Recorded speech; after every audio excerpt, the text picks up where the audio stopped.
അല്ലാത്തവർക്ക് വേണ്ടി അറവ് നടത്തിയവനെ അല്ല ശപിച്ചിരിക്കുന്നു. അപ്പോ ചിലർ ചോദിക്കും, ഓ മുജാഹിദേ, നിനക്ക് കുട്ടി ഉണ്ടായാ നീ അഖീഖ അറുക്കാറില്ലേ? അത് കുട്ടിക്ക് വേണ്ടിയുള്ള അറവല്ലേ? മുഹീദ്ദീൻ ശൈഖിന് വേണ്ടി അറക്കാൻ പാടില്ലെങ്കിൽ മൗലവിമാരെ, നിങ്ങളെ കുട്ടിക്ക് വേണ്ടി നിങ്ങൾ എന്തിനാ അഖീഖ അറുക്കുന്നത്? ഓ മൗലവിമാരെ, നിങ്ങൾ ഉദൂഹിയത്ത് അറുക്കുന്നില്ലേ? അത് ഇബ്രാഹിം നബിയുടെ ഇസ്മായിൽ നബിയുടെ ഒക്കെ ഓർമ്മക്കല്ലേ അറുക്കുന്നത്? നിങ്ങൾക്ക് എന്തുകൊണ്ട് ബദരീങ്ങളുടെ പേരിലും ഉള്ള ആളത്തേക്കുമൊക്കെ അറുക്കുന്നത് മാത്രം ശിർക്കായി? പറഞ്ഞു തരാ കേട്ടോ. അഖീഖ അറുക്കുന്ന ഒരു മുസ്ലിമിൻ്റെയും മനസ്സിലില്ല തൻ്റെ ഏത് കുട്ടിക്ക് വേണ്ടിയാണ് ഞാൻ ഈ അറുക്കുന്നതെങ്കിലും എൻ്റെ പൊന്നോമന പുത്രൻ എനിക്ക് എന്തെങ്കിലും അനുഗ്രഹം തരട്ടെ, എന്നെ ഏതെങ്കിലും അപകടത്തിൽ നിന്ന് എനിക്ക് കാവല് തരട്ടെ. ഒരു കുഞ്ഞിന് വേണ്ടി അഖീഖ അറുക്കുമ്പോഴും ആ കുട്ടിയിൽ നിന്ന് നമ്മളൊരു ബറക്കത്ത് പ്രതീക്ഷിക്കുന്നില്ല, ആ കുട്ടിയിൽ നിന്നൊരു അനുഗ്രഹം പ്രതീക്ഷിക്കുന്നില്ല, ആ കുട്ടിയിൽ നിന്ന് ഒരു രക്ഷ ആഗ്രഹിക്കുന്നില്ല, ആ കുട്ടിയിൽ നിന്ന് നമ്മളൊരു ശിക്ഷ ഭയപ്പെടുന്നില്ല. മറിച്ച് റബ്ബേ, നിന്റെ പ്രവാചകനായ നബി തങ്ങൾ പറഞ്ഞിട്ടുണ്ട്, ഒരു കുഞ്ഞു ജനിച്ചു കഴിഞ്ഞാൽ ആ സന്തോഷത്തിന് വേണ്ടി അതേ എല്ലാ കുട്ടികൾക്കും കഴിവുള്ളവർ അഖീഖ അറുക്കണം എന്ന് പറഞ്ഞ ആ കൽപ്പന മാനിച്ചുകൊണ്ട് അല്ലാ, നിനക്ക് വേണ്ടി ഞാൻ അറവ് നടത്തുമ്പോൾ നീ എനിക്ക് സ്വർഗം തരുമല്ലോ, നീ എനിക്ക് നരകത്തിൽ നിന്ന് മോചനം തരുമല്ലോ. ഇതല്ലാത്ത ഒരു വിശ്വാസം അഖീഖ അറുക്കുമ്പോൾ മുസ്ലിയാക്കളെ നിങ്ങൾക്കുണ്ടെങ്കിൽ നിങ്ങളുടെ അഖീഖയും ശിർക്ക് തന്നെ, സംശയമൊന്നുമില്ല. ഒരു മുജാഹിദും ഉലുഹിയത്ത് അറുക്കുമ്പോൾ ദുൽഹജ്ജ് 10-നോ 11-നോ 12-നോ 13-നോ കുട്ടനെ അറുക്കുമ്പോൾ, ആട്ടിനെ അറുക്കുമ്പോൾ ഇബ്രാഹിം നബിയുടെ കാവൽ ഉദ്ദേശിച്ചിട്ട് അറുക്കാറില്ല, ഇസ്മായിൽ നബിയിൽ നിന്ന് ബറക്കത്ത് പ്രതീക്ഷിച്ചിട്ട് അറുക്കാറില്ല, ഹാജറ ബീവിയിൽ നിന്ന് പ്രത്യേകമായ പോരിശ കിട്ടണം എന്നുദ്ദേശിക്കാറില്ല. മറിച്ച് റബ്ബേ, നിന്റെ പ്രവാചകനിലൂടെ നീ ഞങ്ങൾക്ക് പഠിപ്പിച്ചു തന്ന ഉലുഹിയത്ത് എന്ന് പറയുന്ന സൽക്കർമ്മം ഞങ്ങൾ ചെയ്താൽ, നിനക്ക് വേണ്ടി ഞങ്ങൾ നിന്റെ കൽപ്പന അനുസരിച്ചുകൊണ്ട് അറവ് നടത്തിയാൽ ഞങ്ങളുടെ പാപങ്ങൾ പുറത്തു കിട്ടുമല്ലോ, ഞങ്ങൾക്ക് സ്വർഗത്തിൽ കയറാമല്ലോ, നരകത്തിൽ നിന്ന് ഞങ്ങൾക്ക് മോചനം കിട്ടുമല്ലോ. ഈ ഉദ്ദേശമല്ലാതെ ഉലൂഹിയത്ത് അറുക്കുമ്പോൾ സയ്യിദ് മദനിക്ക് വേണ്ടി നിങ്ങൾ ആടറുക്കും പോലെ അതേ ഇബ്രാഹിം നബിയിൽ നിന്ന് ബറക്കത്തും പുണ്യവും കാവലും പ്രതീക്ഷിക്കുന്നുവെങ്കിൽ നിങ്ങളുടെ ഉലൂഹിയത്തും ശിർക്ക് തന്നെ. അതുകൊണ്ട് ഉലൂഹിയത്തിൻ്റെയും അഖീഖയുടെയും പേര് പറഞ്ഞിട്ട് ജനങ്ങളെ കബളിപ്പിക്കല്ല. ഉള്ളതുപോലെ എൻ്റെ ശ്രോതാക്കൾ മനസ്സിലാക്കിക്കോ. ഇനി സഹോദരന്മാരെ, നിങ്ങൾ വളരെ നന്നായി ആലോചിച്ചോ, ചിന്തിച്ചോ. ഇസ്ലാമികമായിട്ടുള്ള നിയമങ്ങൾ നമ്മൾ പറയുമ്പോൾ ഏതൊരു കാര്യത്തിലും നമ്മൾ ചിന്തിക്കണം. മഹാന്മാരായ ആളുകളെ ഓർക്കുന്നതല്ല ശിർക്ക് എന്ന് ഞാൻ നിങ്ങളോട് പറഞ്ഞില്ലേ? മഹത്തുക്കളെ ഓർക്കുന്നതിലാർക്കാ തകരാറ്? നിസ്കരിക്കുമ്പോൾ നമ്മൾ ഇബ്രാഹിം നബിയെ ഓർക്കുന്നില്ലേ? അല്ലാഹുമ്മ സ്വല്ലി അലാ മുഹമ്മദിൻ വഅലാ ആലി മുഹമ്മദ് കമാ സ്വല്ലൈത അലാ ഇബ്രാഹീമ വഅലാ ആലി ഇബ്രാഹീം എന്ന് വെച്ച് ഇബ്രാഹിം നബിയോട് ദുആയുണ്ടോ? ഇബ്രാഹിം അലൈഹിസ്സലാമിനോട് തേടുന്നുണ്ടോ? അപ്പോൾ ഓർത്താ ശിർക്ക് വരുമെന്നാണ് മുജാഹിദിൻ്റെ വാദമെന്ന് കബളിപ്പിക്കുന്ന ഏത് മൗലവിമാരുണ്ടെങ്കിലും മുസ്ലിയാക്കളുണ്ടെങ്കിലും കരുതി വെച്ചോ. തെറ്റിദ്ധരിപ്പിക്കലല്ലാതെ സത്യം പറഞ്ഞുകൊണ്ട് ഈ പ്രസ്ഥാനത്തിനെതിരെ ജനവികാരം വിളക്കിവിടാൻ ഒരാളെ കൊണ്ടും സാധ്യമല്ല. സമൂഹത്തിൻ്റെ മുമ്പിലേക്ക് സർവാന്ധവിശ്വാസങ്ങളെയും പ്രചരിപ്പിക്കുന്ന മുസ്ലിയാക്കന്മാർ അതേ വീട് വെക്കാൻ കുറ്റിയടിക്കുമ്പോൾ പാലഭിഷേകം നടത്തുന്ന മുസ്ലിയാക്കളുണ്ട് പോലും. ഇന്നാലില്ലാ, ഒരു പുതിയ വീട് വെക്കാൻ വേണ്ടി അതേ എഞ്ചിനീയറോട് സ്ഥലമൊക്കെ ചോദിച്ചറിഞ്ഞ് എവിടെയാണ് കുറ്റിയടിക്കുന്നതെന്ന് കാണിച്ചു തരാൻ പറഞ്ഞ് അങ്ങനെ കുറ്റിയടിച്ച് ഒരു മുസ്ലിയാർ വന്ന് കുറ്റിയടിച്ചിട്ട് ലിറ്റർ കണക്കിന് പാല് ആ കുറ്റിയുടെ മുകളിലൂടെ വീഴ്ത്തുന്ന പരിപാടിയുണ്ട് പോലും. ഇന്നാലില്ലാ,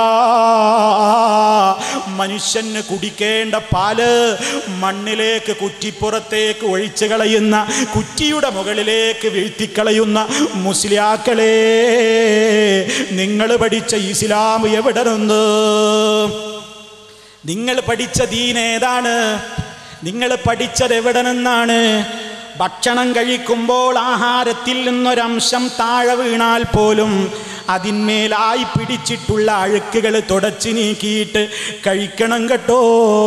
ഭക്ഷണം വെറുതെയാക്കരുതെന്ന് പഠിപ്പിച്ച ഹബീബിൻ്റെ അനുയായികളെന്ന് പറയുന്ന നിങ്ങൾ, അതേ പടച്ച റബ്ബ് നൽകിയ പാലെന്ന അനുഗ്രഹത്തെ ഒരാൾക്കും ഉപകാരമില്ലാതെ കുറ്റിയടിക്കുന്ന വീടിൻ്റെ കുറ്റിമേലേക്ക് പാലഭിഷേകം നടത്തുന്ന സമ്പ്രദായം, ഓ മുസ്ലിയാക്കളെ, പടച്ച റബ്ബ് നിങ്ങളോട് പൊറുക്കൂല. നിങ്ങൾ എവിടെയൊക്കെ ചെയ്തോ അത് ചെയ്ത സാധുക്കളോട് മറുപടി പറഞ്ഞു റബ്ബിനോട് തൗബ ചെയ്തോ. ഇങ്ങനെ എന്തൊക്കെ അന്ധവിശ്വാസങ്ങളാണ് നിങ്ങൾ ഈ സമൂഹത്തിൻ്റെ മുമ്പിലേക്ക് കൊണ്ടുവരുന്നത്? അതേ ഇബ്രാഹിം നബി അലൈഹിസ്സലാത്തു വസ്സലാം അല്ലേ പരിശുദ്ധമായ കഅബാലയത്തിൻ്റെ തുടക്കത്തിന്, അതേ നിർമ്മാണത്തിൻ്റെ ഉദ്ഘാടനം നിർവഹിച്ചത് മഹാനവറുകളല്ലേ? അതേ മദീനത്തെ പള്ളിക്ക് തുടക്കം കുറിച്ചത് അഷ്റഫുൽ വറാ തഹാ റസൂലുള്ളാഹി സ്വല്ലല്ലാഹു അലൈഹി വസല്ലം അല്ലേ? അതിന് എന്ത് പറഞ്ഞാലും മൂലയന്മാർക്കൊരു പരിപാടിയുണ്ട്. നമ്മളെ പരിപാടിക്ക് ആൾ വരരുത് എന്നാണ് എല്ലാ മൂലയരുടെയും ആഗ്രഹം. പറഞ്ഞിട്ടെന്താ, എത്ര ഭീഷണിപ്പെടുത്തിയാലും ആൾക്കാർ വരും, മഴയായാലും വരും. കോരിച്ചെരിയണ മഴയുണ്ട്, എത്ര കണക്കിന് ആളുകളാണ് ഇവിടെ വന്നു ചേരുന്നത്. എന്തുകൊണ്ടായത്? അവർക്ക് ദീനറിയണം, അവർക്ക് ദീന് മനസ്സിലാക്കണം. എത്രത്തോളം ഞാനിവിടെ വന്നപ്പോൾ ഒരു നോട്ടീസ് കണ്ടു. അതെന്താ നോട്ടീസ് എന്നോ? മുമ്പ് ഇവിടെ ഇറക്കിയ ഒരു നോട്ടീസാണ് പോലും. അന്വേഷിച്ചു നോക്കുമ്പോഴാ പിടുത്തം കിട്ടിയത്. അതേ ഈ കാസർഗോഡ് ജില്ലയുടെ ചില പ്രദേശങ്ങളിലൊക്കെ നമ്മുടെ ഉമ്മമാര് സഹോദരിമാരൊക്കെ പ്രത്യേകിച്ച് അവർ ചാനലിലൂടെ ഈ ഉള്ളവൻ്റെ CD അവർ കേൾക്കുന്നുണ്ട് പോലും. അതേ മിക്ക ദിവസങ്ങളിലും അവർ ഈ ഉള്ളവൻ്റെ വഅ്ള് കേൾക്കുന്നുണ്ട് പോലും. അതേ റമദാനിൽ അവർ 30 ദിവസവും കേട്ട് പോലും മുസ്ലിയാക്കൾക്ക് സഹിക്കുന്നില്ല. കാരണം ഇതുവരെ പറഞ്ഞു പറ്റിച്ചതെന്താണ്? മുജാഹിദ് മൗലവിമാരെന്ന് പറഞ്ഞാൽ അവർക്ക് അള്ളാന്റെ റസൂലിനോട് സ്നേഹമില്ല. അഷ്റഫുൽ ഖൽഖിന്റെ പേര് കേട്ടാൽ അവർ സ്വലാത്ത് ചൊല്ലാത്ത കക്ഷികളാണ്. അവർക്ക് ബഹുമാനപ്പെട്ട നേതാക്കളോടൊന്നും സ്നേഹമില്ല. അവർക്ക് ദിക്റില്ല, അവർക്ക് ദുആ ഇല്ല, അവർക്ക് അമ്പിയ ഔലിയാക്കളില്ല, മുഅ്ജിസത്ത് കറാമത്തുകളിൽ വിശ്വാസമില്ല, അവർക്ക് ദുആയില്ല എന്നിങ്ങനെ പറഞ്ഞ് പറ്റിച്ചിങ്ങനെ നിർത്തിയിട്ടിരിക്കുകയായിരുന്നു മുസ്ലിയാക്കന്മാര്. ആ വേലി അങ്ങ് പൊട്ടിപ്പോയി. ഉമ്മമാര് വീട്ടിലിരുന്നിട്ട് ഇത് കേൾക്കുമ്പോ അവർക്കും തോന്നി ഇപ്പറഞ്ഞതൊക്കെ മുഴുവനും മുസ്ലിയാക്കളുടെ കളവാണ്. അപ്പൊ ബോധ്യായി. അപ്പൊ ഒരു നോട്ടീസ് എന്താ സഹോദരന്മാരോട് പറയാതെ സഹോദരിമാരോട് എന്ന് പറഞ്ഞത് എനിക്ക് മനസ്സിലായില്ല. അവരത്രേ കൂടുതൽ ഇത് കേൾക്കുന്നത്. അതിനിപ്പോൾ ഞാനെന്ത് പഴച്ചു? ദീൻ ആളുകൾ പറയുമ്പോൾ ആളുകൾ അത് കേൾക്കും. നിങ്ങൾ ഇരിക്കേണ്ടോടത്ത് നിങ്ങൾ ഇരുന്നില്ലെങ്കിൽ വേറെ ആൾക്കാരെ അത് പഠിപ്പിച്ചു കൊടുക്കും. അതിൻ്റെ ശരിയായ രൂപത്തിലുള്ള കാര്യങ്ങൾ നിങ്ങൾ പറഞ്ഞു കൊടുക്കാൻ തയ്യാറില്ലെങ്കിൽ അത് പറഞ്ഞു കൊടുക്കാൻ അള്ളാഹു ആളുകളെ നിശ്ചയിക്കും. അത് ഈ ഉള്ളവനോ ആരോ ലോകത്ത് പലരും ഉണ്ടാകും. അപ്പൊ സഹോദരിമാരോട് കേട്ടോ, എന്താ സഹോദരിമാരോട് പറഞ്ഞത്? കാസർഗോഡ് കേന്ദ്രീകരിച്ച് പ്രവർത്തിക്കുന്ന ചില ചാനലുകളിലൂടെ വഹാബികൾ പണക്കൊഴുപ്പിന്റെ മറവിൽ വഹാബി പ്രചരണം നടത്തുന്നുണ്ട്. സംസാരത്തിന്റെ വശ്യത കണ്ട് അതിൽ നിന്നും മതം പഠിക്കാം കേൾക്കാമെന്ന് തെറ്റിദ്ധരിച്ചു പോകരുതേ. മൗലവി ഇങ്ങനെ നീട്ടി പറയും, നല്ല പാട്ട് പാടും, വശ്യതയിൽ സംസാരിക്കും. നിങ്ങൾ അസൂയപ്പെട്ടിട്ട് എന്താ? നിങ്ങളും ചൊല്ലിക്കോ, നിങ്ങളും വശ്യതയിൽ സംസാരിച്ചോ. ആളുകൾ സൗണ്ട് കേട്ടിട്ടൊന്നുമല്ല ഞാൻ പറയുമ്പോഴും നിങ്ങൾ പറയുമ്പോഴും ആര് പറയുമ്പോഴും ആളുകൾ സൗണ്ടിന്റെ ഗുണമൊന്നുമല്ല നോക്കുക. പറയുന്നോടത്ത് കാര്യമുണ്ടോ എന്ന് തിരിയണ ഉമ്മമാരാ ഇന്ന് അടുക്കളയിലും വീട്ടിലൊക്കെ ഉള്ളത്. നിങ്ങളെ പണ്ടത്തെ കാലം പോയി. എന്ത് എഴുത്ത് പഠിപ്പിക്കാൻ പാടില്ല. എഴുത്ത് പഠിപ്പിച്ചാലോ സുലൈഖതുനാ ഖതത് ഖുതൂതൻ ഇലാ രവി ഫഹൽ ദാക ഇല്ലാ മിൻ ശുറൂരിൽ കിതാബതി. ഒരു കാലത്ത് പാടിയില്ലേ, കോഴിക്കോട് പന്നിയങ്കരയിൽ വെച്ച് സുലൈഖ എന്ന് പറയുന്ന ഒരു പാവം പെൺകുട്ടിയെ നടുറോട്ടിൽ വെച്ച് രവി എന്ന് പറയുന്ന ഒരാൾ മൃഗീയമായി കുത്തിക്കൊന്നു.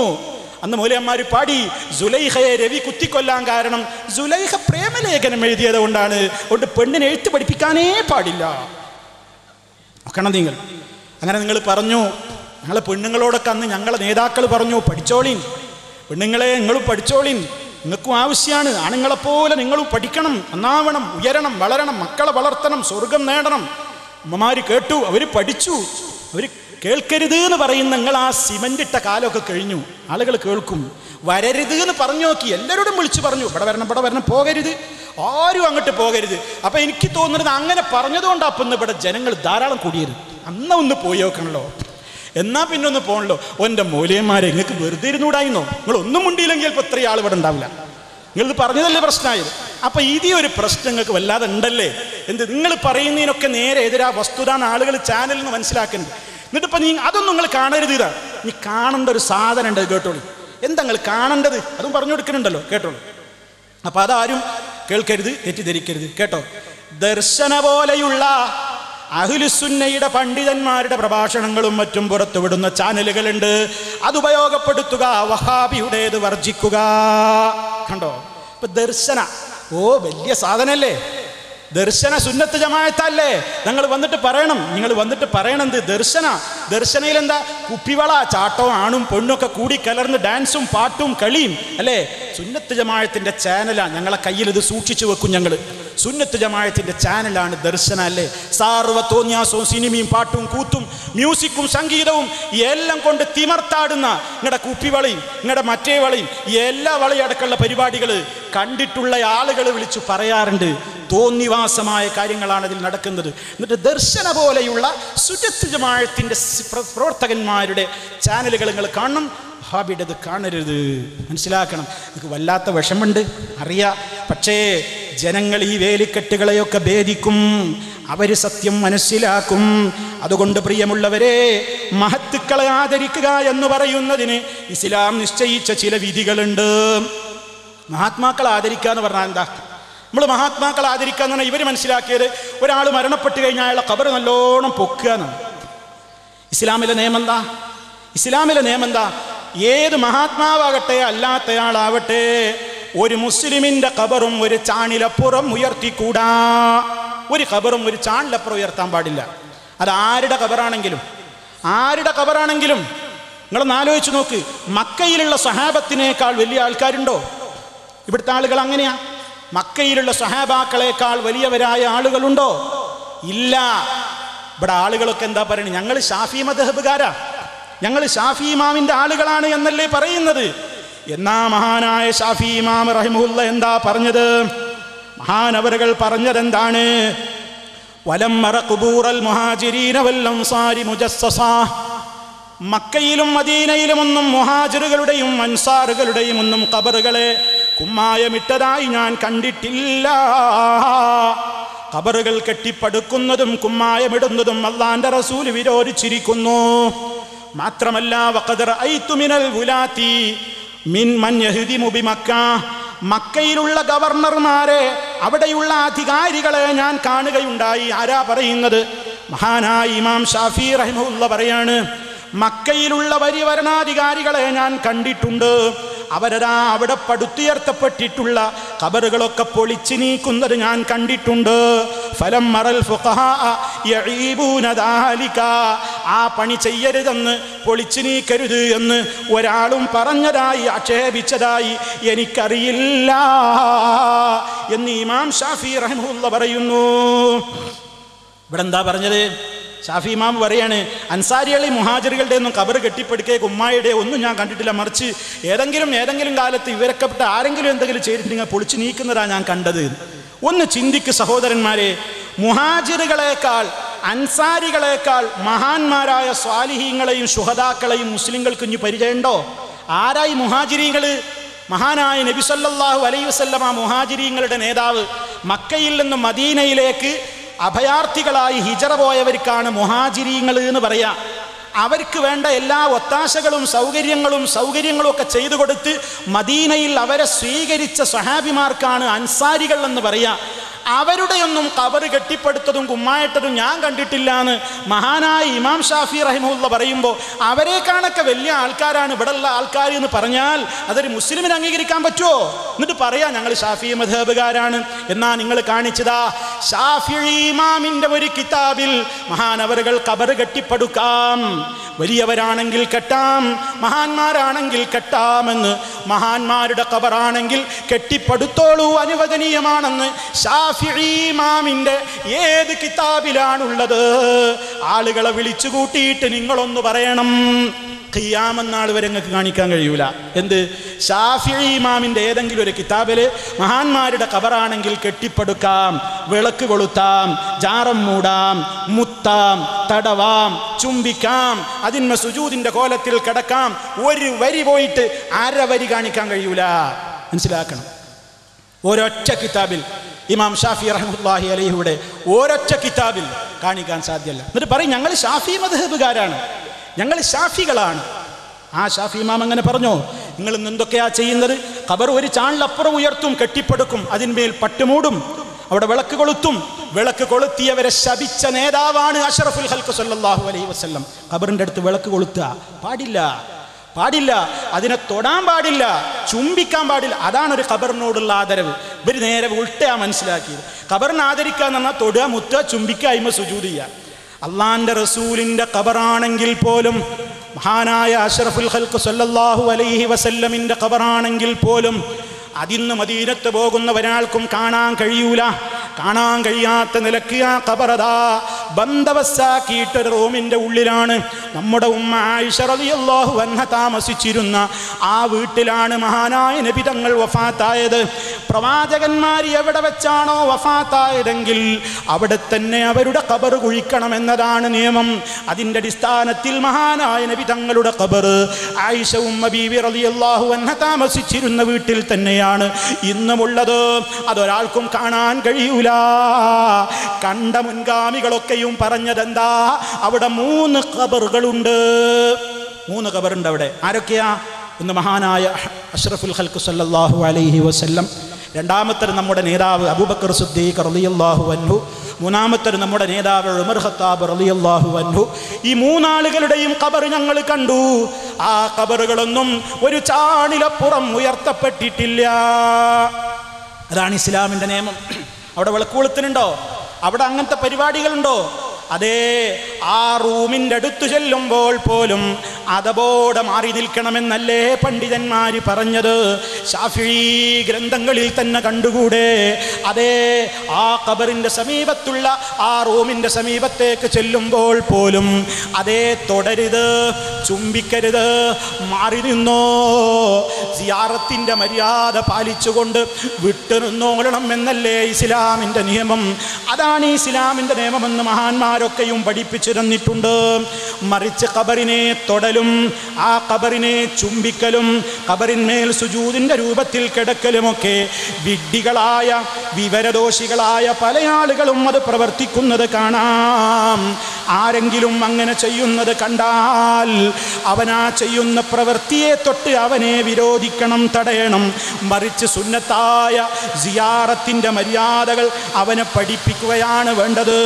മറിച്ചതാ ഇനിയും പണ്ഡിതന്മാർ പറയുന്നത് കേട്ടോ, ആരുടെ ഖബറാണെങ്കിലും ഒരൊറ്റ ഖബറിനെയും തൊടലോ ചുംബിക്കലോ ചെയ്യുന്ന സമ്പ്രദായം മുസ്ലിമീങ്ങളുടെ സമ്പ്രദായമല്ല. മറിച്ച് മിൻ ആദത്തിൽ യഹൂദി വന്നസാറ, അത് യഹൂദി നസറാനികളുടെ പരിപാടിയാണെന്ന് മഹാന്മാരായ പണ്ഡിതന്മാരഖിലം അവരുടെ ഗ്രന്ഥങ്ങളിൽ രേഖപ്പെടുത്തുന്നു.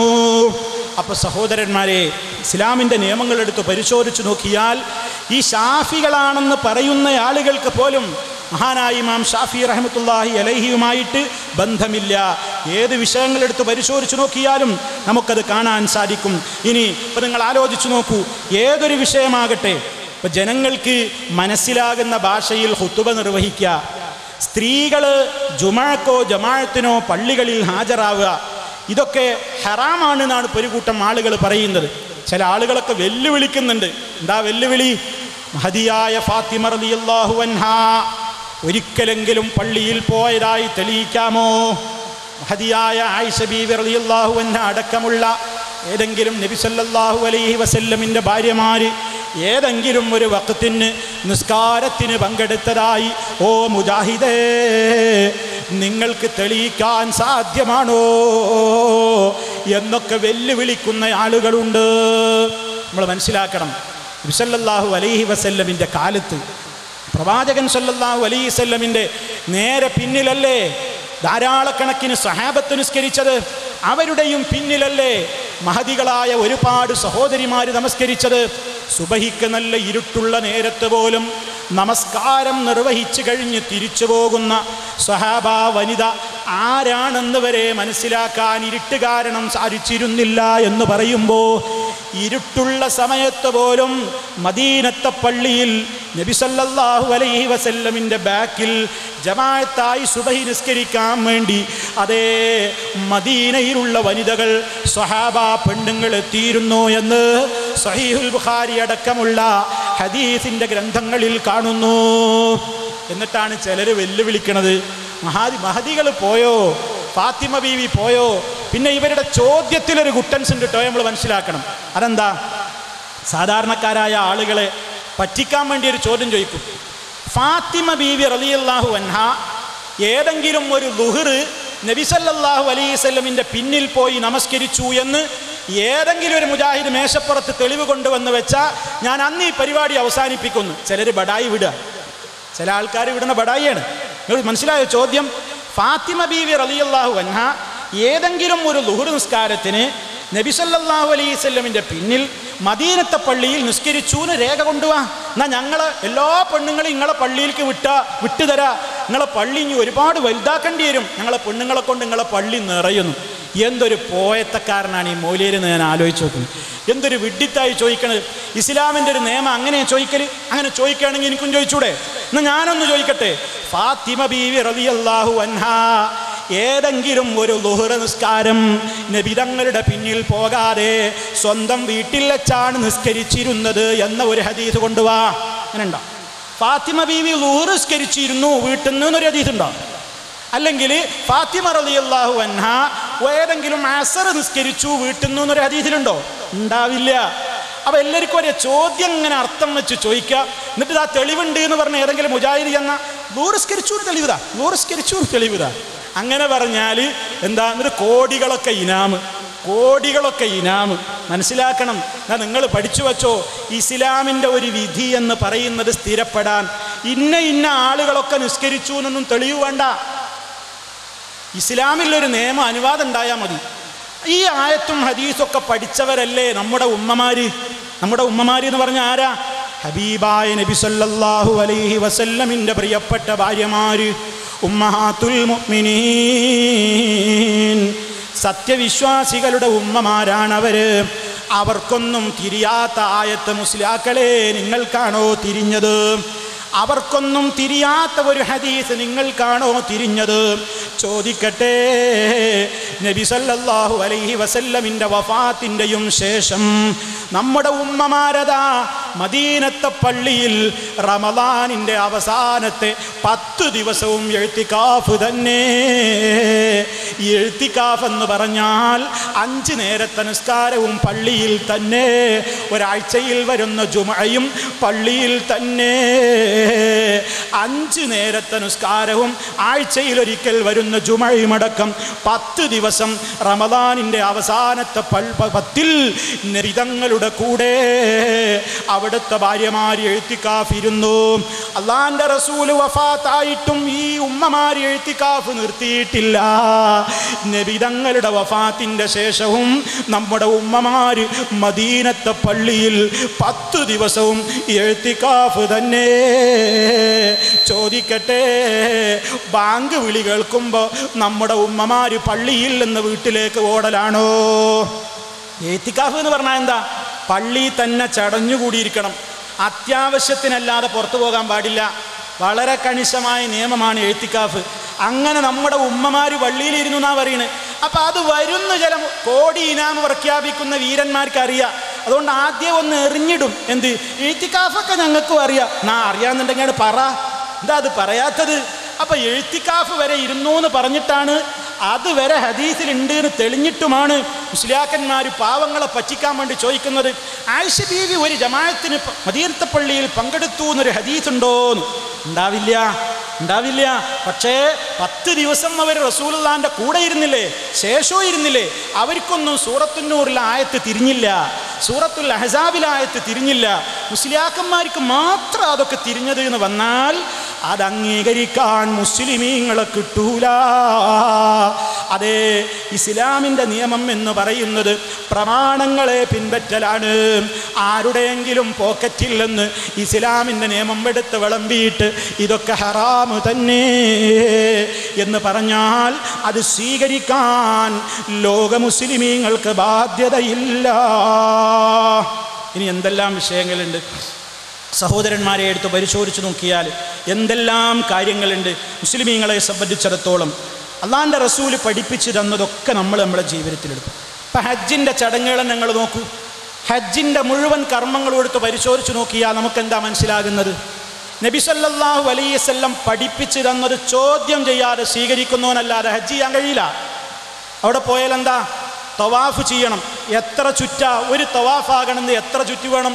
7 ചുറ്റ്. ഒരാൾ 8 എണ്ണം. എനിക്ക് നല്ല ആരോഗ്യമുണ്ട്, ഞാൻ 10 എണ്ണം ചുറ്റെന്ന് പറഞ്ഞാലോ എൻ്റെ തവാഫ് വെള്ളത്തിലാണ്. എനിക്ക് അത്രേ പറ്റുള്ളൂ, ഞാൻ 6 ചുറ്റുള്ളൂ എന്ന് പറഞ്ഞാലോ അതും ശരിയാവില്ല. 7 എന്ന് പറഞ്ഞാൽ 7. അവിടെ വട്ടത്തിൽ നടക്കണം എന്ന് പറഞ്ഞു. കുറച്ച് അപ്പുറത്ത് സഫാ മർവൻ്റെ ഇടയിലെത്തിയ നീളത്തിൽ നടക്കണം.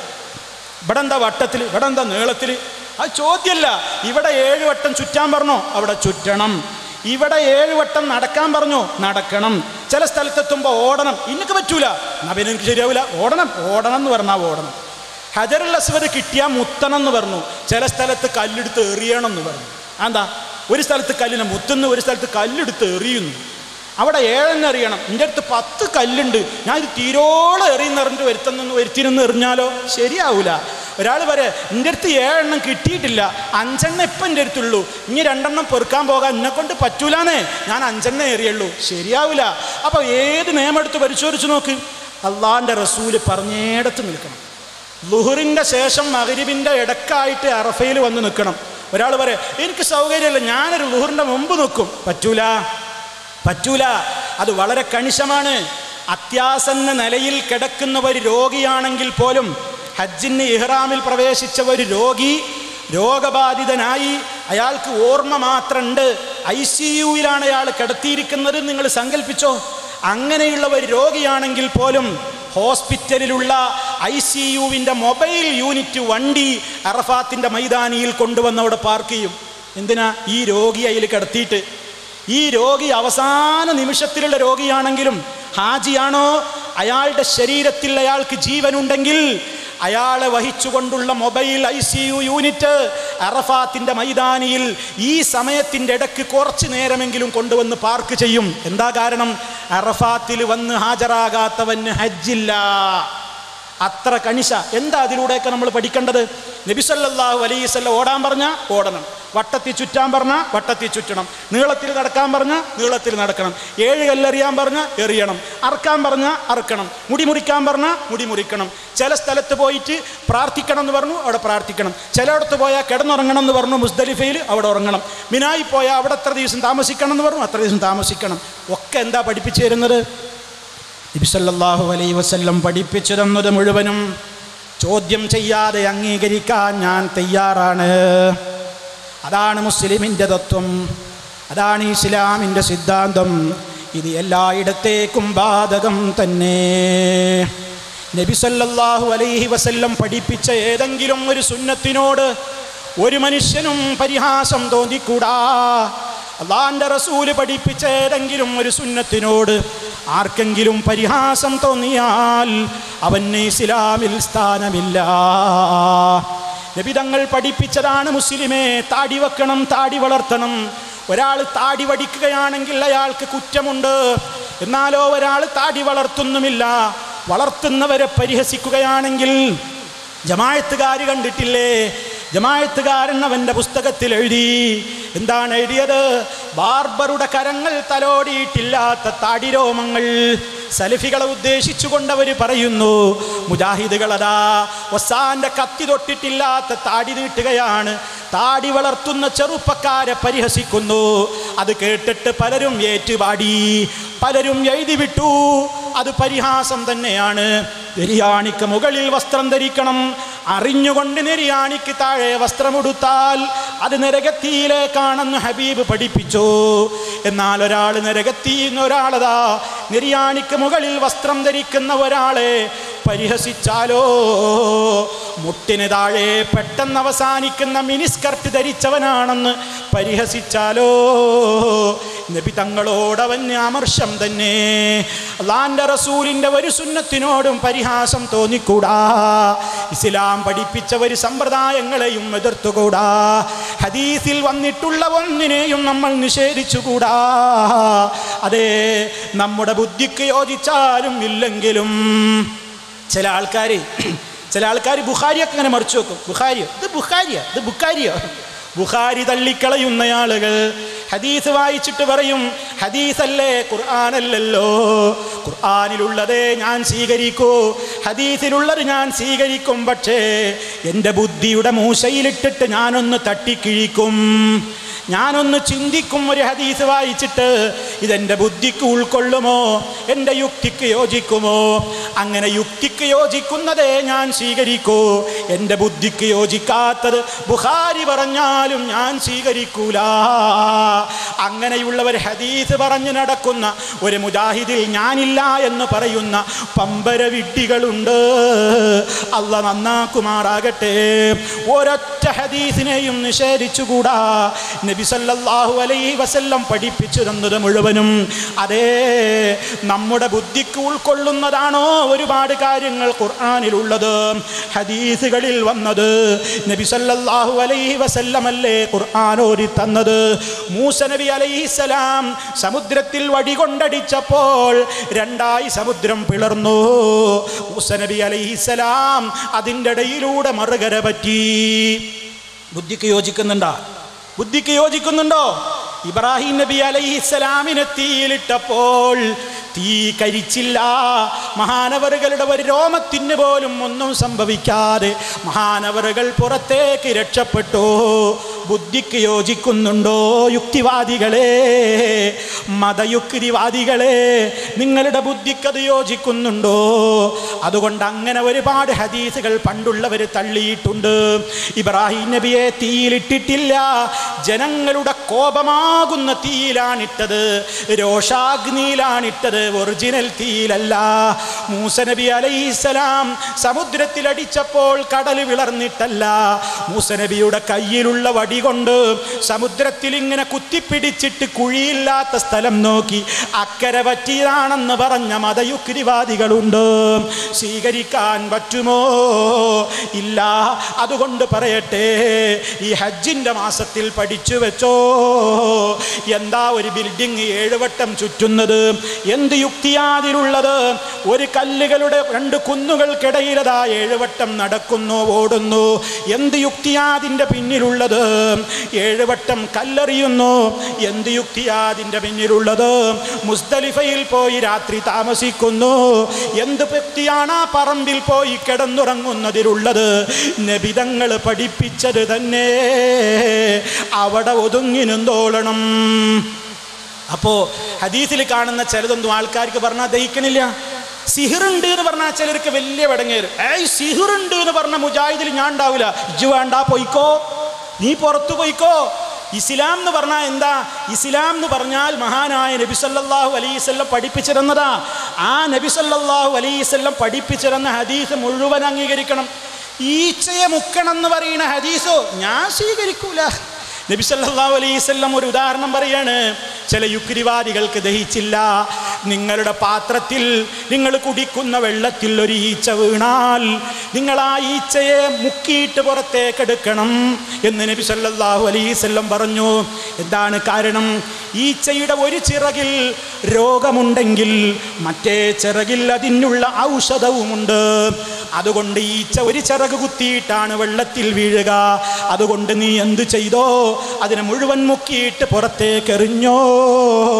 സഹീഹുൽ ബുഖാരിയിലുള്ള ഹദീസാണ്. ചിലർക്കത് ദഹിക്കുന്നില്ല. ഈച്ച ജ്യൂസ് കുടിപ്പിക്കുന്ന ഇസ്ലാമാണോ എന്ന് പരിഹസിക്കുന്ന യുക്തിവാദികളെ, ഇസ്ലാം എന്ന് പറയുന്നത് ഹബീബ് പഠിപ്പിച്ചതാണ്. ഇന്നത്തെ ആധുനിക വൈദ്യശാസ്ത്രം വരെ സമ്മതിച്ചു കഴിഞ്ഞു. ഈച്ച എന്ന് പറയുന്ന ചെറു പ്രാണിയുടെ ഒരു ചിറകിൽ രോഗമുണ്ടെങ്കിൽ മറുചിറകിൽ അതിനുള്ള മരുന്നുമുണ്ടെന്ന് വൈദ്യശാസ്ത്രം വരെ ഇന്ന് കണ്ടുപിടിച്ചു കഴിഞ്ഞു.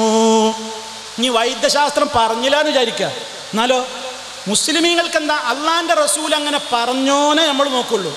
പറഞ്ഞോ, ഹദീസ് സ്വഹീഹാണോ, ഹദീസ് ദഈഫാകാൻ പാടില്ല, കള്ള ഹദീസാകാൻ പാടില്ല, വാറോലയാകാൻ പാടില്ല, തോന്നിയാസൈരി വിട്ടതാകാൻ പാടില്ല. നബി സല്ലല്ലാഹു അലൈഹി വസല്ലമിൽ നിന്ന് കൃത്യമായി അവിടുന്ന് പറഞ്ഞതാണെന്ന് ഉറപ്പുണ്ടോ എങ്കിൽ ആമന്നാ വസല്ലംനാ, ഞങ്ങൾ വിശ്വസിച്ചിരിക്കുന്നു, ഞങ്ങൾ അംഗീകരിച്ചിരിക്കുന്നു. അതേ, ഇസ്ലാമിൻ്റെ ഏത് നിയമവും അങ്ങനെ തന്നെയാണ്. ഒരു ഹദീസും സഹിഹായി വന്നതിന് ചോദ്യം ചെയ്താൽ അവന് യഥാർത്ഥ ഇസ്ലാമിൻ്റെ വരുതിയിൽ സ്ഥാനമില്ല. പരിഹാസം വേറെ, ചോദ്യം ചെയ്യൽ വേറെ, അനുസരിക്കാതിരിക്കൽ വേറെ. ഓരോന്നിനും അതിൻ്റെ ഗൗരവങ്ങളുണ്ട്. അതുകൊണ്ട് എന്തു വേണം, ഇസ്ലാമിൻ്റെ ഏത് നിയമങ്ങളും വളരെ കൃത്യമായിട്ട് നമ്മൾ അംഗീകരിക്കണം, അനുസരിച്ചോളണം. അതാണ് ഇസ്ലാമികമായിട്ടുള്ള നമ്മുടെ മര്യാദ. ഈ ഒരു മര്യാദ പാലിക്കലാണ് ഒരു മുജാഹിദിനെ സംബന്ധിച്ചിടത്തോളം, ഒരു മുസ്ലിമിനെ സംബന്ധിച്ചിടത്തോളവും ഏത് സന്ദർഭത്തിലും അവന് കരടീയമായിട്ടുള്ളത്. ഇനി സഹോദരന്മാരെ, ഒരൊറ്റ കാര്യം കൂടി പറഞ്ഞിട്ട് ഞാൻ അവസാനിപ്പിക്കാം. എന്താ, ഇപ്പോൾ വാസ്തവത്തിൽ മുജാഹിദുകളെ സംബന്ധിച്ച് പറയും, അവർ മരണപ്പെട്ടവർക്ക് വേണ്ടി ഒന്നും ചെയ്യൂല എന്നാണ്. മുജാഹിദീങ്ങൾ മരിച്ചവർക്ക് വേണ്ടി ഒന്നും ചെയ്യൂല. അവരുടെ പ്രസംഗം നിങ്ങൾ കേൾക്കരുത്, അവരുടെ പള്ളിയിൽ പോകരുത്. നിങ്ങൾ മരണപ്പെട്ട് കഴിഞ്ഞാൽ നിങ്ങൾക്ക് വേണ്ടി നിങ്ങളുടെ മക്കൾ പ്രാർത്ഥിക്കൂല. നിങ്ങൾക്ക് വേണ്ടി പ്രാർത്ഥിക്കുന്ന മക്കളെ കിട്ടണമെങ്കിൽ മുജാഹിദിൻ്റെ സദസ്സിലേക്ക് വിടണ്ട എന്നാണ് ചിലര് ജനങ്ങളെ പറഞ്ഞു പറ്റിക്കുന്നത്. എന്നാൽ സഹോദരന്മാരെ, ഒരാൾ മരണപ്പെട്ട് കഴിഞ്ഞാൽ അയാളെ കാണാൻ പോകുന്ന നിമിഷം മുതൽ അയാളുടെ ഖബറിലേക്ക് അയാളെ താഴ്ത്തിവെച്ച് ഖബറടക്കം കഴിഞ്ഞ് മടങ്ങിപ്പോരുന്ന സമയം വരെ അയാൾക്ക് വേണ്ടി പ്രാർത്ഥിക്കണം എന്ന് പഠിപ്പിക്കുന്നവരാണ് മുജാഹിദുകൾ. നമ്മൾ മനസ്സിലാക്കണം. ഒരു ജനാസ പോയി കാണുമ്പോൾ എന്താ സുന്നത്ത്? ഒരു ജനാസ ഒരാൾ കാണാൻ പോയാൽ ചില ആൾക്കാർക്ക് ഒരു പരിപാടിയുണ്ട്, ആ തുണിയൊന്നും ഇങ്ങനെ പൊക്കിയിട്ട് ഒന്നിങ്ങനെ നോക്കിയിട്ട് എന്താപ്പം ചെയ്യാൻ, നല്ലൊരു മനുഷ്യനായിരുന്നു, നല്ലൊരു ഉമ്മയായിരുന്നു എന്നൊക്കെ പറഞ്ഞിട്ടാണ് പോരും. അതല്ല വേണ്ടത്. ഒരു ജനാസ പോയി കാണുമ്പോൾ എന്താ വേണ്ടത്? എല്ലാവരും പഠിച്ചു വെച്ചോളിൻ. ഒരു ജനാസ പോയി കാണുമ്പോൾ ആ ജനാസയുടെ കാണുന്ന നേരത്ത്, അതല്ലെങ്കിൽ ആ ജനാസയുടെ സമീപത്ത് പോയിട്ട് ആ ജനാസക്ക് വേണ്ടി അള്ളാഹുവിനോട് പ്രാർത്ഥിക്കണം. ആ ജനാസയിൽ ആരാണ് കിടക്കുന്നതെങ്കിൽ, ആരാണ് മരണപ്പെട്ടതെങ്കിൽ ആ വ്യക്തിയുടെ പേരെടുത്ത് പറഞ്ഞുകൊണ്ട് അല്ലാഹുമ്മ ഗ്ഫിർ ലി, ആരുടെ പേര് പറയണം? മുഹമ്മദാണോ, അഹമ്മദാണോ, ഖദീജയാണോ, അബൂബക്കറാണോ, ആരാണെങ്കിൽ ആ വ്യക്തിയുടെ പേര് പറഞ്ഞിട്ട് അല്ലാ നീ ആൾക്ക് പുറത്തു കൊടുക്കണേ. വർഫഅ ദറജതഹു ഫിൽ മഹ്ദിയീൻ, ഇദ്ദേഹത്തിന് സന്മാർഗചാരികളായ ആളുകളുടെ കൂട്ടത്തിൽ നീ പദവി ഉയർത്തിക്കൊടുക്കണേ അല്ലാ. ഇദ്ദേഹത്തിൻ്റെ മരണകാരണത്താൽ കുടുംബത്തിന് സംഭവിച്ചിട്ടുള്ള നഷ്ടം നീ നികത്തിക്കൊടുക്കണേ റബ്ബേ. വഗ്ഫിർ ലനാ വലഹു, ഞങ്ങൾക്കും അദ്ദേഹത്തിനും നീ പുറത്തു കൊടുക്കണേ അല്ലാ. യാ റബ്ബൽ ആലമീൻ വഫ്സഹ് ലഹു ഫീ ഖബരിഹി, ഇദ്ദേഹത്തിന് ചെന്ന് കിടക്കാനുള്ള ഖബറിൽ നീ വിശാലത നൽകണേ. ഖബർ എന്ന് പറയുന്നത് ഇരുട്ടുകൊണ്ട് നിറയും എന്ന് നബി തങ്ങൾ പഠിപ്പിച്ചിട്ടുണ്ടല്ലോ. ഇദ്ദേഹം പോയി കിടക്കുന്ന ഖബറിൽ നീ വനവ്വിർ ലഹു ഫീ, ആ ഖബറിൽ നീ പ്രകാശം ചൊരിയണേ അല്ലാ എന്ന് ജനാസ കാണാൻ പോകുമ്പോൾ പറയല് സുന്നത്താണ്. ഒന്ന് ചോദിച്ചു നോക്കി സ്വന്തത്തോട്, നിങ്ങളിൽ എത്ര പേർക്ക് അതറിയാം? ഈ ശബ്ദം കേൾക്കുന്ന ഉമ്മമാരെ, സഹോദരന്മാരെ ആലോചിക്കും, എത്ര പേർക്ക് ഇതറിയാം? ജനാസയുമായി കിടന്ന് എന്നിട്ട് പോരാ, അതുകൊണ്ട് കാര്യമുണ്ടോ? അതേ ജനാസ കാണുമ്പോൾ ജനാസയുടെ സമീപത്തെത്തുമ്പോ, നിങ്ങൾ രോഗിക്ക് വേണ്ടി രോഗിയുടെ സമീപത്തെത്തുമ്പോഴും ഇദാ ഹദർതുമുൽ മരീദ അവിൽ മയ്യിത ഫഖൂലൂ ഖൈറാ ഫഇന്നൽ മലായികത യുഅമ്മിനൂന അലാ മാ തഖൂലൂൻ. നിങ്ങളൊരു രോഗിയുടെ സമീപത്തോ ഒരു മയ്യത്തിന്റെ സമീപത്തോ നിങ്ങൾ ഹാജരായി കഴിഞ്ഞാൽ നിങ്ങൾ നല്ലത് ചൊല്ലണേ, നല്ലത് പ്രാർത്ഥിക്കണേ. കാരണം നിങ്ങളൊരു രോഗിയുടെ സമീപത്ത് വെച്ചും മയ്യത്തിന്റെ സമീപത്ത് വെച്ചും നിങ്ങൾ നന്മക്ക് വേണ്ടി ദുആ ചെയ്യുമ്പോഴൊക്കെയും ആമീൻ ആമീൻ എന്ന് ചൊല്ലുവാൻ മലക്കുകളുണ്ടേ. ഹബീബ് തങ്ങൾ പഠിപ്പിക്കുന്നു. എത്ര പേർക്കതറിയാം? എന്നിട്ട് വെറുതെ പോയിട്ട് കണ്ടുപോരാ അല്ല, രോഗിയെ സന്ദർശിക്കാൻ പോകുമ്പോഴും അതന്നെ. രോഗിയുടെ അടുത്ത് പോയിട്ട് വേറെ നാട്ടുവർത്താനം പറഞ്ഞിരിക്കലല്ല. രോഗിക്കൊരു ചെറിയ അസുഖം ഉണ്ടാവും, നമ്മൾ ചെന്നിട്ട് അത് വലിയ അസുഖമായിട്ട് മാറും. ചിലർ ചെന്നാൽ അങ്ങനെ അങ്ങനെ തന്നെയായിരുന്നു നമ്മളെ കുഞ്ഞായമാക്കി മരിച്ചത്. ഒരു ഇളക്കം ഇവിടുന്ന് ഇങ്ങനെ വന്നതാ. അയാൾക്ക് എവിടുന്നോ ഇവിടുന്ന് ഒരു ഇളക്കം വന്നിട്ട് അയാൾ കിടക്കുക. അപ്പം അയാളെടുത്ത് പോയിട്ടാ പറയുന്നത് ഇങ്ങനെ തന്നെ നമ്മളെ കുഞ്ഞമ്മതും മരിച്ചത്, ഇവിടുന്ന് ഒരു വേദന എങ്ങനെയാണ് കൊളത്തിപ്പിടുത്തം വന്നതാ, എന്താ ചെയ്യുക, നേരത്തിനോട് നേരം കൂടിയില്ല, അപ്പോൾക്ക് മയ്യത്തായി. അയാളോടാ പറയണതേ ഇങ്ങനത്തെ പോണോ, ഇങ്ങനത്തെ ആ പണിക്ക് പോണ്ട, പെണ്ണും പോണ്ട ആണും പോണ്ട. ചെന്നാൽ പറയാ സാരല്ലട്ടോ ഒക്കെ അള്ള ശിഫയാക്കും. ബദരീങ്ങൾ പാപ്പ സുഫയാക്കുന്നല്ല, അമ്പർത്തെ പാപ്പ സുഖയാക്കുന്നല്ല, ഉള്ളാളത്തെ സയ്യിദ് മദനിയുടെ എല്ലാം കൊണ്ട് ചെന്നാവുന്നല്ല. അവിടെ പറയേണ്ടത് അതെ അള്ള ശിഫയാക്കും, പ്രയാസപ്പെടണ്ട, വിഷമിക്കണ്ട, ഒക്കെ അള്ളാൻ്റെ കാവലുണ്ടാകും. എന്നിട്ട് നമ്മൾ ശരീരത്തിൽ കൈവെക്കാവുന്ന ആണുങ്ങൾ പെണ്ണുങ്ങൾ കൈവച്ച് രോഗിക്ക് വേണ്ടി ദുആ നടത്തും. അതാ മന്ത്രം. രോഗിക്ക് വേണ്ടി ശരീരത്തിൽ കൈവച്ച് മന്ത്രിക്കുക. റുഖിയ എന്ന് പറഞ്ഞ് കളിയാക്കണ്ട. റുഖിയത്തു ശർഇയ്യ എന്ന് പറഞ്ഞാൽ എന്താ? ഇസ്ലാം അനുവദിച്ച മന്ത്രങ്ങൾ. ഇസ്ലാം അനുവദിച്ച മന്ത്രങ്ങൾ. രോഗിക്ക് വേണ്ടി വേറൊരാൾക്ക് നമ്മൾ കൈവച്ച് പ്രാർത്ഥിക്കുന്നു. അയാൾക്ക് ചൊല്ലാൻ അറിയില്ലേ, അയാൾക്ക് വേണ്ടി നമ്മൾ ചൊല്ലുന്നു. നമ്മുടെ കുട്ടികൾക്ക് വേണ്ടി നമ്മൾ പ്രാർത്ഥിക്കുന്നു. കുട്ടികൾക്ക് കണ്ണേറ് ബാധിക്കാതിരിക്കാൻ, കുട്ടികൾക്ക് പ്രയാസങ്ങളില്ലാതിരിക്കാൻ മഹാനായ നബി സല്ലല്ലാഹു അലൈഹി വസല്ലം ഹസൻ ഹുസൈൻ എന്നീ 2 പേരമക്കളെ മാറോട് ചേർത്ത് പിടിച്ചിട്ട് പറഞ്ഞു, മക്കളെ നിങ്ങൾക്ക് രണ്ടാൾക്കും വേണ്ടി ഞാൻ അള്ളാഹിനോട് കാവൽ ചോദിക്കുന്നു. ഏതുപോലെ നമ്മുടെ ഉപ്പ ഇബ്രാഹിം അലൈഹിസ്സലാം ഇസ്മായിൽ നബി അലൈഹിസ്സലാമിനും ഇസ്ഹാഖ് നബി അലൈഹിസ്സലാമിനും ഒക്കെ വേണ്ടി കാവൽ ചോദിച്ചൊരു പ്രാർത്ഥന ഉണ്ട്. എന്താ? ഉഈദുകുമാ ബികലിമാത്തില്ലാഹി തമ്മ മിൻ കുല്ലി ഹമ്മ വമിൻ കുല്ലി ഐനിൻ ലാമ്മ. ആ രൂപത്തിലുള്ള ഒരു പ്രാർത്ഥന. ഉഈദുകുമാ ബികലിമാത്തില്ലാഹി തമ്മ മിൻ കുല്ലി ശൈത്താനിൻ വഹാമ്മ വമിൻ കുല്ലി ഐനിൻ ലാമ്മ. എല്ലാ ശൈത്താനിയത്തിൽ നിന്നും, എല്ലാ ആക്ഷേപകാരിയായ കണ്ണിൽ നിന്നും, ആ നിലക്കുള്ള ഉപദ്രവങ്ങളിൽ നിന്നും അങ്ങനെ അള്ളാഹുവിനോട് കാവൽ ചോദിക്കാനാ പറഞ്ഞു. അപ്പോൾ കണ്ണേറ് തട്ടോ ആ ഹദീസ് ഉണ്ടെങ്കിൽ ഞങ്ങൾ സ്വീകരിക്കൂല. കണ്ണേറ് തട്ടുന്നുള്ള ഹദീസോ തോട്ടിലേക്ക് വലിച്ചെറിയും.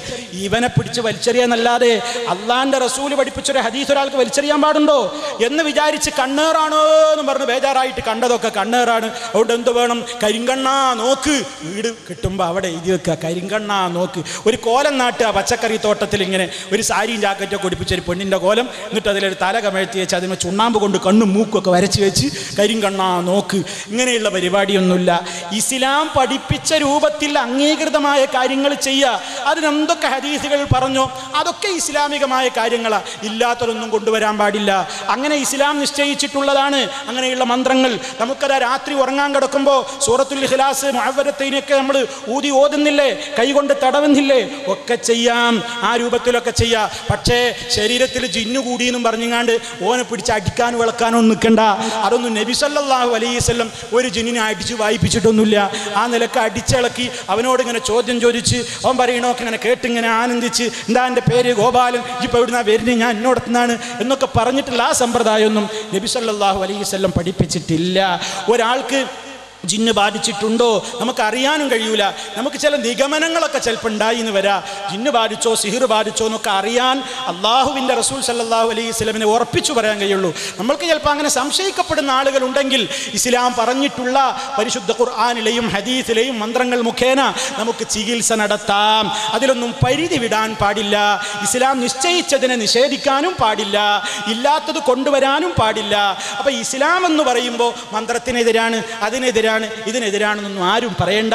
ഇസ്ലാമിൽ ഉള്ളതൊക്കെ ഉള്ളതുപോലെ പണ്ടേ പരിശുദ്ധ ഖുർആനിൻ്റെ വ്യാഖ്യാനത്തിൽ ഈ മുസ്ലിയാക്കന്മാരൊക്കെ മനസ്സിലാക്കണം. മുജാഹിദീങ്ങൾക്ക് പണ്ട് മന്ത്രമൊന്നും ഇല്ലായിരുന്നു, ഇപ്പൊക്കെ ഉണ്ട്. ആരാ നിങ്ങളോട് പറഞ്ഞത്? പണ്ട് കാലം മുതലേ കേരളത്തിൽ പ്രസിദ്ധീകരിച്ച മുഹമ്മദ് അമാനി മൗലവിയുടെ അടക്കമുള്ള പ്രഗത്ഭരായ പണ്ഡിതന്മാരുടെ ഖുർആൻ വ്യാഖ്യാന ഗ്രന്ഥങ്ങൾ പരിശോധിച്ചു നോക്ക്. മന്ത്രത്തിൻ്റെ വിധിവിലക്കുകൾ അവർ പറഞ്ഞിട്ടുണ്ട്, നിയമങ്ങൾ പറഞ്ഞിട്ടുണ്ട്, ഓരോന്നിനെ പറ്റിയും അവർ പറഞ്ഞിട്ടുണ്ട്. നിങ്ങൾ വായിച്ച് പഠിക്കാത്തതിന് എന്താ ഞങ്ങൾ ഉത്തരവാദിയാണോ?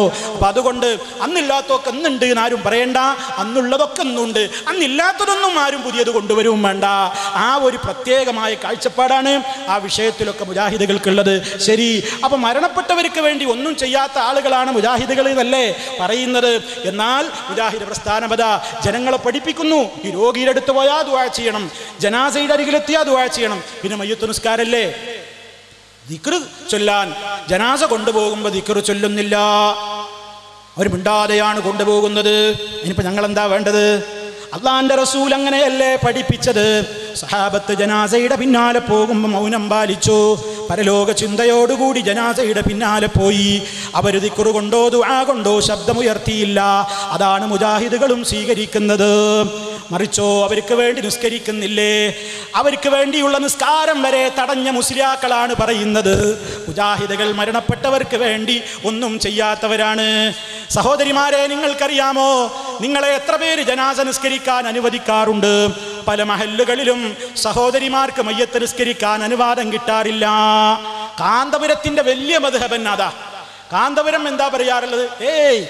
പെണ്ണുങ്ങൾ മയ്യത്തിക്കരിക്കേ, മണ്ണാങ്കട്ടയിലെ നിൽക്കാരാ. പെണ്ണുങ്ങൾ മയ്യത്തിക്കരിക്കാനും പാടില്ല, അവർ ഫർള് വേണമെങ്കിൽ വീട്ടിൽ നിസ്കരിച്ചോട്ടെ എന്നാ പറയാ. പെണ്ണുങ്ങൾ മയ്യത്തിസ്കരിക്കാനേ പാടില്ല. ഒരു മനുഷ്യൻ മരണപ്പെട്ടാൽ ഒരാൾക്ക് ചെയ്യാവുന്ന ഏറ്റവും പരമപ്രധാനമായതാണ് ഒരു ജനാസ നിസ്കാരം. ആ ജനാസ നിസ്കാരത്തിൽ നിന്ന് സ്ത്രീകളെ തടയുന്ന ഒരു കൂട്ടം ആളുകളാ പറയുന്നത് മുജാഹിദുകൾ മരിച്ചവർക്ക് വേണ്ടി ഒന്നും ചെയ്യാൻ പാടില്ല എന്ന് പറയുന്നവരാണ് ഉമ്മമാരെ. അതുകൊണ്ട് നിങ്ങളുടെ മക്കളെ അവരുടെ പള്ളിയിലേക്കോ കോളേജിലേക്കോ ഖുത്ബ കേൾക്കാനോ വഅദിന്റെ മജ്ലിസിലേക്കോ പറഞ്ഞു വിടരുതേ എന്ന് ജനങ്ങളോട് പറയുന്നത് മനസ്സിലാക്കണം. എന്താ ഇരട്ടത്താപ്പ്? പിന്നെയോ ജനാസ മറമാടിക്കഴിഞ്ഞാൽ, ആ ജനാസയെ ഖബറടക്കി കഴിഞ്ഞാൽ ആ വ്യക്തിക്ക് വേണ്ടി അതാ അള്ളാഹുവിനോട് പ്രാർത്ഥിക്കണം എന്നല്ലേ മുജാഹിദുകളും പഠിപ്പിക്കുന്നത്? അതല്ലേ മുജാഹിദുകളും പഠിപ്പിച്ചത്? അതേ അവസരത്തിൽ ആ വ്യക്തിയെ വിളിച്ചുകൊണ്ട് ദാ നിന്റെ അടുക്കൽ ഇപ്പോൾ മലക്കുകൾ വരും, ഇന്ന ചോദ്യം ചോദിക്കുമ്പോൾ ഇന്ന ഉത്തരം നീ പറഞ്ഞോ എന്ന് നബി സല്ലല്ലാഹു അലൈഹി വസല്ലം അതാ അങ്ങനെ ചൊല്ലാൻ വേണ്ടി നിർദ്ദേശിച്ച ഒരു സ്വഹീഹായ ഹദീസ് ഉണ്ടെങ്കിൽ കൊണ്ടുവരോ? ഇല്ല, അങ്ങനെ ഹദീസില്ല. അങ്ങനെ നബി സല്ലല്ലാഹു അലൈഹി വസല്ലം പഠിപ്പിച്ചിട്ടില്ല.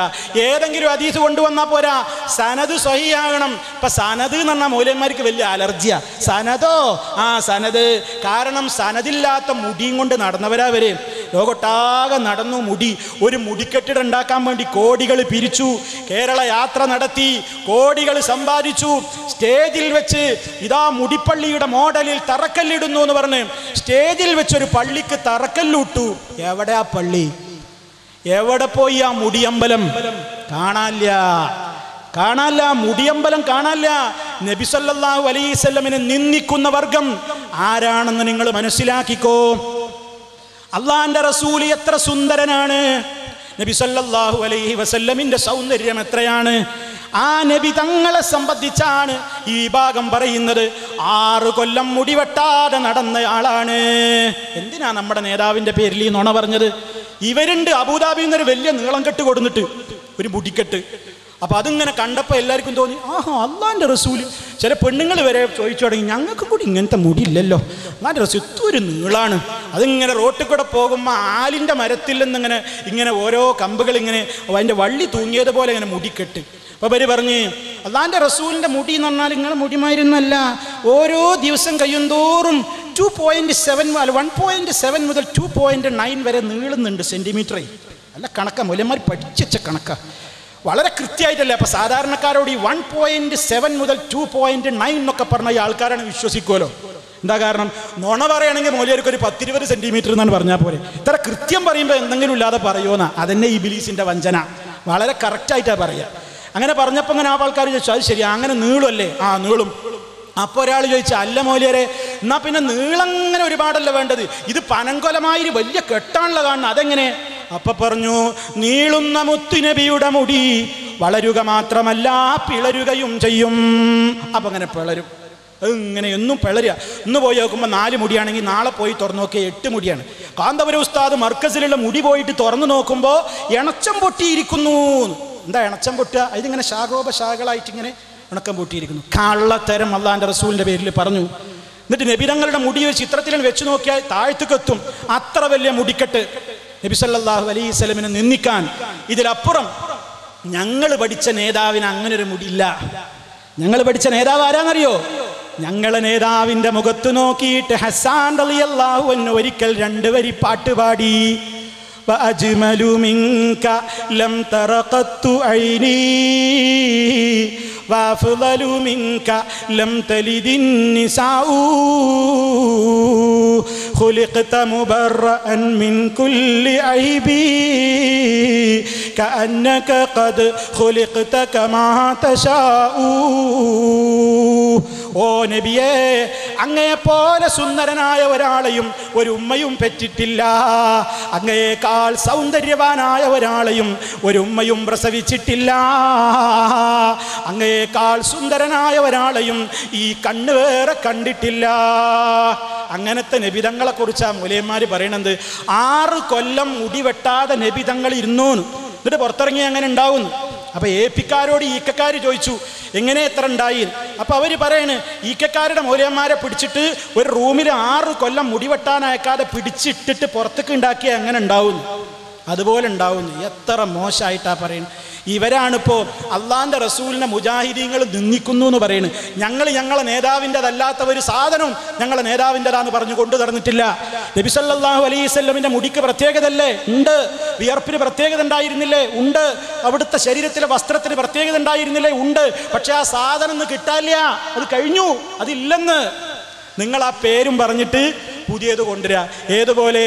ഏതുപോലെ കാണാൻ ചൊറുക്കില്ലാത്ത പെണ്ണിനെ ചെലവാക്കാൻ വേണ്ടിയിട്ട് ചൊറുക്കുള്ള പെണ്ണിനെ കാണിച്ചു കൊടുക്കുന്ന ഒരു പരിപാടിയുണ്ട് ചില നാട്ടിൽ. ദല്ലാളുമാർക്ക് സാറാനെ കാണിച്ചു കൊടുത്തിട്ട് സൂറാനെ കെട്ടിക്കുക എന്ന് പറയും ഞങ്ങളെ നാട്ടിൽ ചിലയിടത്ത്. സാറ കുറച്ച് കാണാൻ ഭംഗിയുണ്ട്, സൂറ അത്ര പോരാ. അപ്പൊ ചെക്കൻ കാണാൻ വന്നപ്പോൾ മുമ്പിലേക്ക് തള്ളിയിട്ട് കൊടുത്തത് സാറാന്. കാരണം സാറാനെ കാണിച്ചെടുത്ത് സൂറാനെ ചെലവാക്കാനുള്ള പരിപാടി. അള്ളാന്റെ റസൂലിന്റെ മുടിയുടെ പോരിശ പറയാ. എന്നിട്ട് നിങ്ങൾ ബോംബെയിലെ തെരുവീതിയിൽ നിന്നൊരു പൊടിക്കെട്ടും കൊണ്ടുവന്നിട്ട് ഒരു പെണ്ണിന്റെ മുടി കൊണ്ടുവന്നിട്ട് പ്രദർശിപ്പിക്കുക. അതിന് മുജാഹിദീങ്ങളെ കിട്ടൂല. ഞങ്ങളുടെ നേതാവിന്റെ മുടിയാണെന്ന് പറഞ്ഞുകൊണ്ട് ജാലിയാവാല എന്ന് പറയുന്ന ബോംബെയിലെ തെരുവ് ഗുണ്ടയിൽ നിന്ന് വാങ്ങിയിട്ടുള്ള മുടിക്കെട്ടുമായി ഊരു ചുറ്റിയാൽ അത് മുജാഹിദുകൾ ഒരിക്കലും സമ്മതിക്കൂല. കോടികൾ പിരിച്ചിട്ട് പള്ളിയെടുക്കും എന്ന് പറഞ്ഞിട്ട് ആ പള്ളി ദുന്യാവിലൊന്നും കാണാനില്ല. എവിടെ പോയി അല്ലാഹു അലം. ഒരുപാട് കല്ലുവര് പണ്ടേ ഇട്ടിട്ടുണ്ട് എന്നാണ് കോഴിക്കോട്. പലതിനും പണ്ടൊരു ആസ്പത്രിക്ക് തറക്കല്ലിട്ടിരുന്നു എന്ന് പറയുന്നുണ്ട്. അങ്ങനെ ഏതോ ഒരു രസികൻ എഴുതി ഇയാൾ ഇട്ട കല്ലുകളൊക്കെ 2-3 എണ്ണം ഒന്നിച്ചൊരു ഭാഗത്ത് ഇട്ടുകയാണെങ്കിൽ അവിടെയുള്ള നാടോടികൾക്ക് വിസർജനത്തിനേലും പറ്റുന്നു. വേറെ കാര്യമൊന്നും നടന്നിട്ടില്ല. നമ്മളൊന്ന് ആലോചിച്ച് നോക്കി. അത്രത്തോളം നബി തങ്ങളെ നിന്ദിക്കുക, അള്ളാന്റെ റസൂലിനെ ബഹുമാനിക്കുക. എന്നിട്ട് പറയാം മുജാഹിദ് എന്ന് പറഞ്ഞാൽ അള്ളാന്റെ റസൂലിന്റെ പേരിൽ സ്വലാത്ത് ചെല്ലൂല. റസൂലുള്ളാഹിനെ സാധാരണ മുഹമ്മദ് എന്നാ പറയാ. നബി തങ്ങളുടെ പേരിൽ സ്വലാത്ത് ചെല്ലൂല. നിങ്ങൾ ഈ പഠിപ്പിക്കുന്ന ഒരു സ്വലാത്തും ഞങ്ങൾ ചെല്ലാറില്ല. ഞങ്ങൾ നബി സല്ലല്ലാഹു അലൈഹി വസല്ലം പഠിപ്പിച്ചു തന്ന അവിടുന്ന് പഠിപ്പിച്ച ആശയത്തിന് വിരുദ്ധമാകാത്ത സ്വലാത്തുകൾ ഞങ്ങൾ ചൊല്ലുന്നു. അത് കാശ് കിട്ടാനല്ല, കോടികൾ പിരിക്കാനല്ല. നിങ്ങളിപ്പോൾ ഒരു സ്വലാത്തിന്റെ പരിപാടി തുടങ്ങിയിട്ടുണ്ട്. എല്ലാ പെണ്ണുങ്ങളെ കൊണ്ടും ആണുങ്ങളെ കൊണ്ടും നിങ്ങൾ നാരിയ സ്വലാത്ത് ചൊല്ലിപ്പിച്ചിട്ട് മൗലിയാക്കന്മാരുടെ മൊബൈലുകളിലേക്ക് മെസ്സേജ് അയക്കാൻ പറയുന്നുണ്ട്. മൂലരെ ഞാൻ ഇത്ര സ്വലാത്ത് ചൊല്ലി, ഫാത്തിമ കുട്ടിയാ വിളിക്കുന്നത് 501 ഞാൻ ചൊല്ലിയിട്ടുണ്ട്, ഞാൻ കുഞ്ഞമ്മദാ വിളിക്കുന്നത് ഞാനൊരു 671 ചൊല്ലിയിട്ടുണ്ട്. അങ്ങനെ 10 കോടി തികഞ്ഞാൽ സഖാഫി മദീനത്തേക്ക് കയറ്റി അയക്കും പോലും. ഓ, വല്ലാത്ത ഔദാര്യം തന്നെ. നബി സല്ലല്ലാഹു അലൈഹി വസല്ലമിന് വേണ്ടിയിട്ട് ഇയാൾ സ്വലാത്ത് സംഭരിക്കുക. എന്നിട്ട് ഇയാൾക്ക് നമ്മൾ ചൊല്ലിയ എണ്ണം SMS അയച്ചു കൊടുക്കണം. എന്നിട്ട് അയാൾ അതൊക്കെ കൂടി വാരിക്കൂട്ടി മദീനത്തേക്ക് പാർസലാക്കുക. ഓൻ്റെ മൂല്യരെ ഇതിലേക്ക് കിട്ടുക മുജാഹിദീങ്ങളെ. മുജാഹിദ് കേരളം ഉണർന്നവരാണ്. ഞങ്ങൾക്ക് സ്വലാത്ത് ചൊല്ലാൻ അറിയാം. ഞങ്ങൾ സ്വലാത്ത് ചൊല്ലും. ആരംഭ റസൂലുള്ളാഹിന്റെ പേരിൽ സ്വല്ലല്ലാഹു അലൈഹി വസല്ലം. കിട്ടുന്ന അവസരങ്ങളിലൊക്കെ ചൊല്ലിക്കോ ഉമ്മമാരെ, സഹോദരിമാരെ. നിങ്ങൾക്ക് ഒഴിവ് കിട്ടുമ്പോഴൊക്കെ നിങ്ങൾ ചൊല്ലിക്കോ. 1-ന് 10 കൂലിയാണ് സ്വലാത്തിലുള്ളത്. ഒരു കമ്മിയും വരുത്തണ്ട. പക്ഷേ അത് അള്ളാൻ്റെ അടുക്കുന്ന കൂലി കിട്ടാനാവണം. ഞാനൊരു സ്വലാത്തുകാരിയാണ്, സ്വലാത്തുകാരനാണെന്ന് പേര് കിട്ടാനാവരുത്. ആളുകളെടുത്തുനിന്ന് പണം പിടുങ്ങാനും ആവരുത്. യഥാർത്ഥത്തിലുള്ള സ്വലാത്തുകൾ ഇസ്ലാം പഠിപ്പിച്ചത് അത് ചൊല്ലുന്നവരാണ് മുജാഹിദുകൾ. മരണപ്പെട്ടവർക്ക് വേണ്ടി ദുആ ചെയ്യുന്നവരാണ്, അവർക്ക് വേണ്ടി പ്രാർത്ഥിക്കുന്നവരാണ്, അവർക്ക് വേണ്ടി ജനാസ നമസ്കരിക്കുന്നവരാണ്. എന്നിട്ടും കുറ്റം എന്താണ്? ഇവരൊന്നും ചെയ്യൂല. ഞങ്ങളെന്താ ചെയ്യാത്തത്? ഞങ്ങൾ ചെയ്യാത്തത് നിങ്ങൾ ജനാസ കൊണ്ടുപോകുമ്പോൾ ദിക്ർ ചൊല്ലൂല. അത് നബി തങ്ങൾ അങ്ങനെ ചൊല്ലിന്ന് കാണിച്ചതാ? ഇല്ല, അവിടുന്ന് അങ്ങനെ ചൊല്ലിയിട്ടില്ല. പിന്നെയോ ഞങ്ങൾ അവർക്ക് വേണ്ടി ഖുർആൻ ഓതിയിട്ട് പാർസലാക്കൂല. അള്ളാഹിൻ്റെ റസൂൽ അങ്ങനെ മരിച്ചവർക്ക് വേണ്ടി ഖുർആൻ ഓതിയിട്ട് അള്ളാഹ് ഞാൻ ഓതിയ ഫാത്തിഹൻ്റെ കൂലി എൻ്റെ ഉമ്മാൻ്റെ ഹളറത്തിലേക്ക് എത്തിച്ചു കൊടുക്കണേ എന്ന് നബി സല്ലല്ലാഹു അലൈഹി വസല്ലം പ്രാർത്ഥിച്ചതായി പറഞ്ഞതായി ഒരു രേഖയും നമുക്ക് എവിടെയും കാണാൻ സാധ്യമല്ല. അതുകൊണ്ടാ ചെയ്യാത്തത്. പ്രമാണങ്ങളുടെ കൂടെയാണ് മുജാഹിദുകൾ, പ്രമാണങ്ങളുടെ കൂടെയാണ്, തെളിവുകളുടെ കൂടെയാണ്.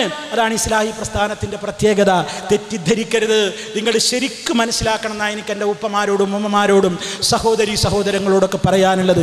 നമുക്ക് ഒരാളോട് വാശിയില്ല, ഒരാളോട് വിദ്വേഷമില്ല. ഇതൊക്കെ പറഞ്ഞാൽ നാളെ വന്നിട്ട് ഒരു പക്ഷേ പറയും, കണ്ടോ എന്ത് മുജാഹിദീങ്ങളൊക്കെ പരസ്പരം കാഫിറാക്കല്ലേ. 8ാം സമ്മേളനം പ്രഖ്യാപിച്ചപ്പോഴേക്ക് 8 കഷ്ണമായി പോയി എന്ന് വന്ന് നാളെ ആരും പറയണ്ട. പറയാൻ നിങ്ങൾക്ക് എന്താ യോഗ്യത? നിങ്ങൾ കാഫിറാക്കില്ലേ? ഉള്ളാളത്തെ സയ്യിദും ഉള്ളാളത്തെ കുഞ്ഞിക്കോയത്തങ്ങൾ എന്താ പറഞ്ഞത്? ഞാൻ CM മടവൂരിൻ്റെ അടുത്ത് പോയപ്പോൾ മൂപ്പര് വാതിലിട്ട് അടച്ചിരിക്കണ നേരാ, വാതിൽ തുറന്ന് ആരും കാണാൻ കൂട്ടാക്കാത്ത കാലാണ്. ഞാൻ അദ്ദേഹത്തോട് പോയിട്ട് ഇപ്പോൾ വലിയ പ്രശ്നമാണല്ലോ എന്നൊക്കെ പറഞ്ഞപ്പോൾ കാന്തപുരം ഉസ്താദിൻ്റെ കൂടെ നിന്നോളാം എന്നോട് പറഞ്ഞു. അപ്പം ഞാൻ പറഞ്ഞു, ഉസ്താദേ അപ്പുറത്ത് ഉസ്താദല്ലേ, അപ്പുറത്ത് നിങ്ങളെ ഉസ്താദല്ലേ ഈക്കേ. അപ്പോൾ കഫറാ ആരാ പറഞ്ഞത്? CM പറഞ്ഞത് എന്ന് ഉള്ളാളത്ത് പറയാം. അപ്പൊ കട്ടിയൊന്ന് കൂടി. CM പറഞ്ഞു, ഇയാളും പറഞ്ഞതായി. മനസ്സിലാക്കുക. രണ്ടാളും ഈ കുറിച്ചുലേറെ കാഫിറാക്കി, പരസ്പരം അങ്ങോട്ടും ഇങ്ങോട്ടും കാഫിറാക്കുക. ഖുർആനിന് അർത്ഥം എഴുതിയിട്ട് അത് വിൽപ്പന നടത്തി എന്നതിൻ്റെ പേരിൽ, ഖുർആൻ പരിഭാഷപ്പെടുത്തിയതിൻ്റെ പേരിൽ KV കാഫിറായിരിക്കുന്നു, മുർത്തദ്ദായിരിക്കുന്നു എന്ന് സിറാജ് പത്രത്തിൽ നിങ്ങൾ എഴുതിയില്ലേ? നിങ്ങൾ പരസ്പരം കാഫിറാക്കുക. ഈ നാളെ വന്നിട്ട് ക്ലിപ്പിടും, സക്കരിയ സലാഹി ഇങ്ങനെ, ത്രേമാ സലഫി ഇങ്ങനെ, അനസ് മൗലവി ഇങ്ങനെ, അങ്ങനെ ഇങ്ങനെ എന്ന് പറഞ്ഞ് ക്ലിപ്പിട്ട് ഇവർ കാഫിറാക്കുകയാണ്. ഇതൊക്കെ തീരും മക്കളെ. മുജാഹിദ് പ്രസ്ഥാനം എന്ന് പറഞ്ഞാൽ ഏത് കൊടുങ്കാറ്റിനെയും ജീവിച്ച പ്രസ്ഥാനമാണ്. തീയിൽ മുളച്ച പ്രസ്ഥാനമൊന്നും വെയിലത്ത് വാടൂല. പിന്നെ നിങ്ങൾ ചില ചാരന്മാരൊക്കെ ഇറക്കുമതി ചെയ്തിട്ട് ഇതിനെ തകർക്കാൻ നോക്കും. താൽക്കാലിക ലാഭമേ ഉണ്ടാവുള്ളൂ. ഇപ്പം തിരുവനന്തപുരത്ത് നിന്ന് കുറേ ആൾ പോയി, ഒരു ഗ്രാമം മുഴുവൻ പോയല്ലോ മുജാഹിദിന്. അപ്പോഴാണ് നമ്മൾ അറിയണത് ഇങ്ങനെ ഒരു ഗ്രാമം ഉണ്ട്. ഇവരാദ്യം പറയുന്നത് മുജാഹിദിൽ ആരുമില്ല. ഒരു 1.5 മുജാഹിദ് ഇവിടെ, 2.5 മുജാഹിദ് കാസർഗോഡ്, ഒരു 1.25 മുജാഹിദ് പാലക്കാട്. ഇപ്പോൾ നോക്കുമ്പോൾ തിരുവനന്തപുരത്ത് ഒരു ഗ്രാമം മുഴുവൻ മുജാഹിദാണല്ലോ. ഇവരെ കൂട്ടത്തിലേക്കാണ് പോയപ്പോൾ. അങ്ങനെ കുറേ കഴിഞ്ഞപ്പോൾ ആൾക്കാർ ഇവരോട് ചോദിച്ചു, അല്ല മൗലവിമാരെ, ഒരു ഗ്രാമത്തിൽ മുഴുവൻ ഇത്രയും മുജാഹിദുകൾ ഉണ്ടായിരുന്നോ തിരുവനന്തപുരത്ത്? നമ്മളെ ഭീമാപ്പള്ളി അവിടെ ഉണ്ടായിട്ട് ഇത്രയും മുജാഹിദ് ഒരു ഗ്രാമത്തിലോ? അപ്പോൾ ഒരു മൗലവി പറഞ്ഞു, ഒരു ഗ്രാമത്തിലൊന്നും അത്രയൊന്നുമില്ല, 100 ആളാണ്. 100 ആളാണ്. അപ്പോൾ 100 ആളൊക്കെ ഉണ്ടോ? ഇല്ല, 100 അല്ലേ, 80 ആയിരുന്നു എന്ന് പറഞ്ഞു. പിന്നെ ആ 80 ഉണ്ടായിരുന്നു, അവരെ പേരൊക്കെ ഒന്ന് പുറത്തു വിടുക. അല്ലാതൊരു 0 കൂടി, അത് 8 ആയിരുന്നു. 8 കഴിഞ്ഞിട്ട് അതിൽ പങ്കെടുത്ത 8 ആളുണ്ട്.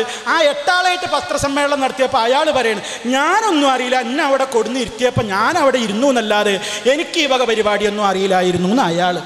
വേറൊരുത്തന് ഇതിന് നേതൃത്വം കൊടുത്ത ഒരുത്തനോ ഓനാകെ ആൾമാറാട്ട വീരനാ. ഒരു സ്ഥലത്ത് എന്നാൽ ഓന് കുഞ്ഞമ്പത് എന്നാ പേര്, വേറൊരു സ്ഥലത്ത് എന്നാൽ ഓന് നവാബ് എന്നാ പേര്, വേറൊരു സ്ഥലത്ത് എന്നാൽ ഓന് വേറൊരു പേരാണ്. ഇങ്ങനെ ഒരുപാട് പേരിൽ നടക്കുന്ന, ഒരുപാട് രൂപത്തിലുള്ള പ്രത്യേകതയുള്ള വേറൊരാൾ. അവസാനം നോക്കുമ്പോൾ ഉള്ളി തോല് വെളിച്ച മാതിരി പീഞ്ഞി നോക്കുമ്പോൾ അവസാനം ഒത്തുമില്ല. എൻ്റെ വിരലുണ്ട്. ഈ കോലത്തിൽ മുജാഹിദ് പ്രസ്ഥാനത്തെ തകർക്കാൻ നിങ്ങൾ വിചാരിച്ചു? മുജാഹിദ് പ്രസ്ഥാനം മനസ്സിലാക്കിയ ഒരു കുട്ടി നിങ്ങളെടുത്ത് കിട്ടൂല, ഒരൊറ്റ കുട്ടി കിട്ടൂല. ജിന്നുകളെ വിളിച്ച് പ്രാർത്ഥിക്കാന്ന് പറഞ്ഞതിൻ്റെ പേരിലാത്ര വരെ അങ്ങോട്ട് പോയത്. എടോ, അതിലത്തെ കഥയായി പറഞ്ഞത് ശനിയാഴ്ച വിളിക്കേണ്ട ജിന്ന്, ഞായറാഴ്ച വിളിക്കേണ്ട ജിന്ന് എവിടേക്കായി പോണത്? അങ്ങനെ പോയി. പണ്ടേ ഇങ്ങോട്ട് വിട്ട ഒരു ചങ്ങാതി കാന്തപുരത്തിൻ്റെ കൂടെ നടന്ന സർവ്വ ദർഗയിലും കയറി ഇറങ്ങിയിട്ട് ചാരനായി കയറി കൂടിയിട്ട് അതിലേക്ക് തന്നെ തിരിച്ചുപോയി പോലും. ഇപ്പം അടുത്താണല്ലോ മാറിയത്. അപ്പം തന്നെ അള്ള ഓരോ തെളിവുകൾ ഇങ്ങനെ ഇടൂലേ. ഇവൻ 2-3 മാസം മുമ്പ് ഇവൻ്റെ നിക്കാഹ് കാന്തപുരം നടത്തി കൊടുക്കണ ചിത്രമൊക്കെ ഫേസ്ബുക്കിൽ. ഇന്നലെ മാറിയ ആള് 3 മാസം മുമ്പ് കാന്തപുരം നിക്കാഹ് കൊടുത്തു. അപ്പോൾ ഒരുപാട് പ്രശ്നങ്ങൾക്ക് നിങ്ങൾ മറുപടി അറിയണം. മുജാഹിദിനെ നിക്കാഹ് കൊടുത്തിട്ട് കാശ് വാങ്ങാല്ലേ? കാരണം 3 മാസം മുമ്പ് മുജാഹിദിനല്ലേ നിങ്ങൾ ഉസ്താദ് പോയിട്ട് കാനോത്ത് അയച്ചു കൊടുക്കുന്നത്. ഇപ്പം നിങ്ങൾ അതിൻ്റെ ഫീസ് വാങ്ങി മുജാഹിദിൻ്റെ ചോറ് തിന്നു അല്ലേ? അല്ല, ഓൻ പണ്ടേ മുജാഹിദല്ല. അപ്പം നിങ്ങളെ കള്ളി പൊളിഞ്ഞു അല്ലേ? അപ്പം ഇന്നലെ വന്നതല്ല അല്ലേ? എന്തൊക്കെ പ്രശ്നങ്ങളാ, നോണ പറഞ്ഞാൽ അങ്ങനെ ഇരിക്കും, ഒരുപാട് പ്രശ്നങ്ങളുണ്ട്. അതേമാതിരി വേറൊരുത്തൻ കയറി കൂടി, എന്തോ KKPയോ KKPയോ ഏതോ ഒരുത്തൻ അബ്ദുള്ള, പല ചാരന്മാരും കടന്നു വന്നിട്ടുണ്ട്. എന്നിട്ട് മുജാഹിദ് പ്രസ്ഥാനത്തിൻ്റെ പേരിൽ ഇല്ലാത്ത ഒരുപാട് മഞ്ഞ പുസ്തകമോ നീല പുസ്തകമോ എന്തോ എഴുതി പിടിപ്പിച്ച് പലരെ കൊണ്ടും വിതരണം ചെയ്യിപ്പിച്ച് ഈ പ്രസ്ഥാനത്തെക്കുറിച്ച് തോന്നിവാസം പ്രചരിപ്പിച്ചു. അവനും ചേരേണ്ടിടത്തേക്ക് ചേർന്നിട്ടുണ്ട്. അങ്ങനെയുള്ള ഒരു ചാരന്മാരെ കൊണ്ടും മുജാഹിദ് പ്രസ്ഥാനം ഒലിച്ചു പോകുന്ന ആരും വിചാരിക്കണ്ട. ഇത് ഇസ്ലാഹി പ്രസ്ഥാനമാണ്, ഇത് ആദർശ പ്രസ്ഥാനമാണ്. ഇത് വ്യക്തികളുടെ ഭംഗി കണ്ടിട്ടോ ആരുടെയെങ്കിലും പവർ കണ്ടിട്ടോ വന്നവരല്ല. പ്രമാണത്തിൻ്റെ കൂടെ മുജാഹിദുകൾ ഉറച്ചു നിൽക്കും. ആരെങ്കിലും പ്രമാണവിരുദ്ധമായി സംസാരിച്ചാൽ തള്ളിക്കളയും. അതാണ് മുജാഹിദ് പ്രസ്ഥാനത്തിൻ്റെ പാരമ്പര്യം. ആ ശക്തമായ പാരമ്പര്യത്തിലൂടെയാണ് നമ്മൾ മുന്നോട്ട് നീങ്ങുന്നത്. നമുക്കൊരു ലക്ഷ്യമുണ്ട്. ഇവിടെ ആരെയും തോൽപ്പിക്കലല്ല, ആരെയെങ്കിലും അടിച്ചിരുത്തലല്ല. നമ്മൾ ചെന്ന് കിടക്കുന്ന ഖബറിൽ ശാന്തി വേണം, സമാധാനം വേണം. അവിടെ നമുക്ക് രക്ഷപ്പെടാൻ കഴിയണം. അതിനെന്താ വേണ്ടത്? കുല്ലു നഫ്സിൻ ദായിഖത്തുൽ മൗത്ത് വഇന്നമാ തുവഫൗന ഉജൂറകും യൗമൽ ഖിയാമ ഫമൻ സുഹ്സിഹ അനിൻ നാർ വഉദ്ഖിലൽ ജന്നത ഫഖദ് ഫാസ് വമൽ ഹയാത്തുദ് ദുനിയാ ഇല്ലാ മതാഉൽ ഗുറൂർ. എല്ലാ ശരീരവും മരണത്തെ രുചി നോക്കുക തന്നെ ചെയ്യും. എല്ലാവരും മരിക്കും, ആരും മരിക്കാത്തവരില്ല. ഖബർ പോയി കിടക്കണം. ഈ ശരീരത്തിൻ്റെ മാംസളമായ ഭാഗങ്ങൾ പ്രദർശിപ്പിക്കുന്ന പെങ്ങളെ, അതെ, ഈ ശരീരം നാളെ ഖബറിൽ പൊട്ടിയൊഴുകാനുള്ള ശരീരമാണ്. വയറ് പ്രദർശിപ്പിക്കുന്ന പെങ്ങളെ, ശരീരത്തിൻ്റെ അഴക് പ്രദർശിപ്പിക്കുന്ന പെങ്ങളെ, ഖബറിൽ 3-ാം ദിവസം പൊട്ടിച്ചീർത്ത് ഖബർ നിറയേണ്ട ശരീരമാണിത്. അതേ, ഹറാം കാണുന്ന സഹോദര, ഈ കണ്ണതാ ഖബറിൽ വെച്ച് നശിക്കാൻ പോകുന്നു. അവിടെ പോയി കിടക്കണ്ടേ? മഹ്ശറിൽ അല്ലാഹുവിൻ്റെ കോടതിയിൽ വരണ്ടേ? മരിച്ചു പോകും എല്ലാവരും. അവിടെ രക്ഷിക്കാൻ നമുക്ക് നമ്മുടെ അമലുകളല്ലാതെ ഇല്ല. അവിടെ എത്തുമ്പോൾ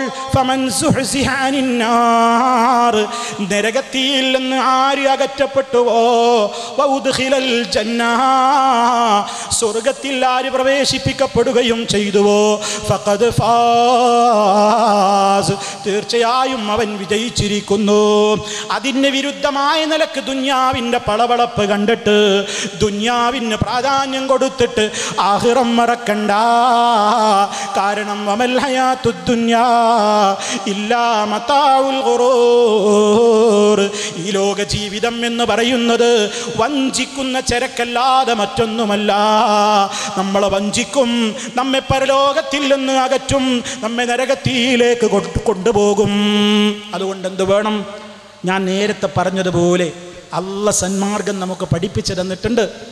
അത് ഉൾക്കൊള്ളുക, അതനുസരിച്ച് ജീവിതത്തെ നന്നാക്കുക. അതേ, മൊബൈലിലൂടെ ഹറാം കാണണ്ട. മൊബൈൽ യൂസ് ചെയ്യുമ്പോൾ ശ്രദ്ധിച്ചോ, മെസ്സേജുകൾ അനാവശ്യം അയക്കണ്ട. ഗീബത്ത് പറയാൻ ഫോൺ എടുക്കണ്ട, അനാവശ്യമായ മെസ്സേജുകൾ അയക്കണ്ട. അശ്ലീലതകൾ നീ കണ്ട് രസിക്കണ്ട. വീട്ടിൻ്റെ അകത്ത് നിന്ന് നീ സിനിമയും അതുപോലെ തന്നെ സീരിയലുകളും സംഗീതവും കേട്ടുകൊണ്ട് വീട് ഒരു വ്യഭിചാരശാലയാക്കി മാറ്റണ്ട. അല്ലാഹ് തന്ന സമ്പത്ത് അല്ലാഹുവിൻ്റെ മുമ്പിൽ കണക്ക് പറയേണ്ടി വരും. എവിടെ നിന്ന് കിട്ടി, എങ്ങോട്ട് ചിലവഴിച്ചോ?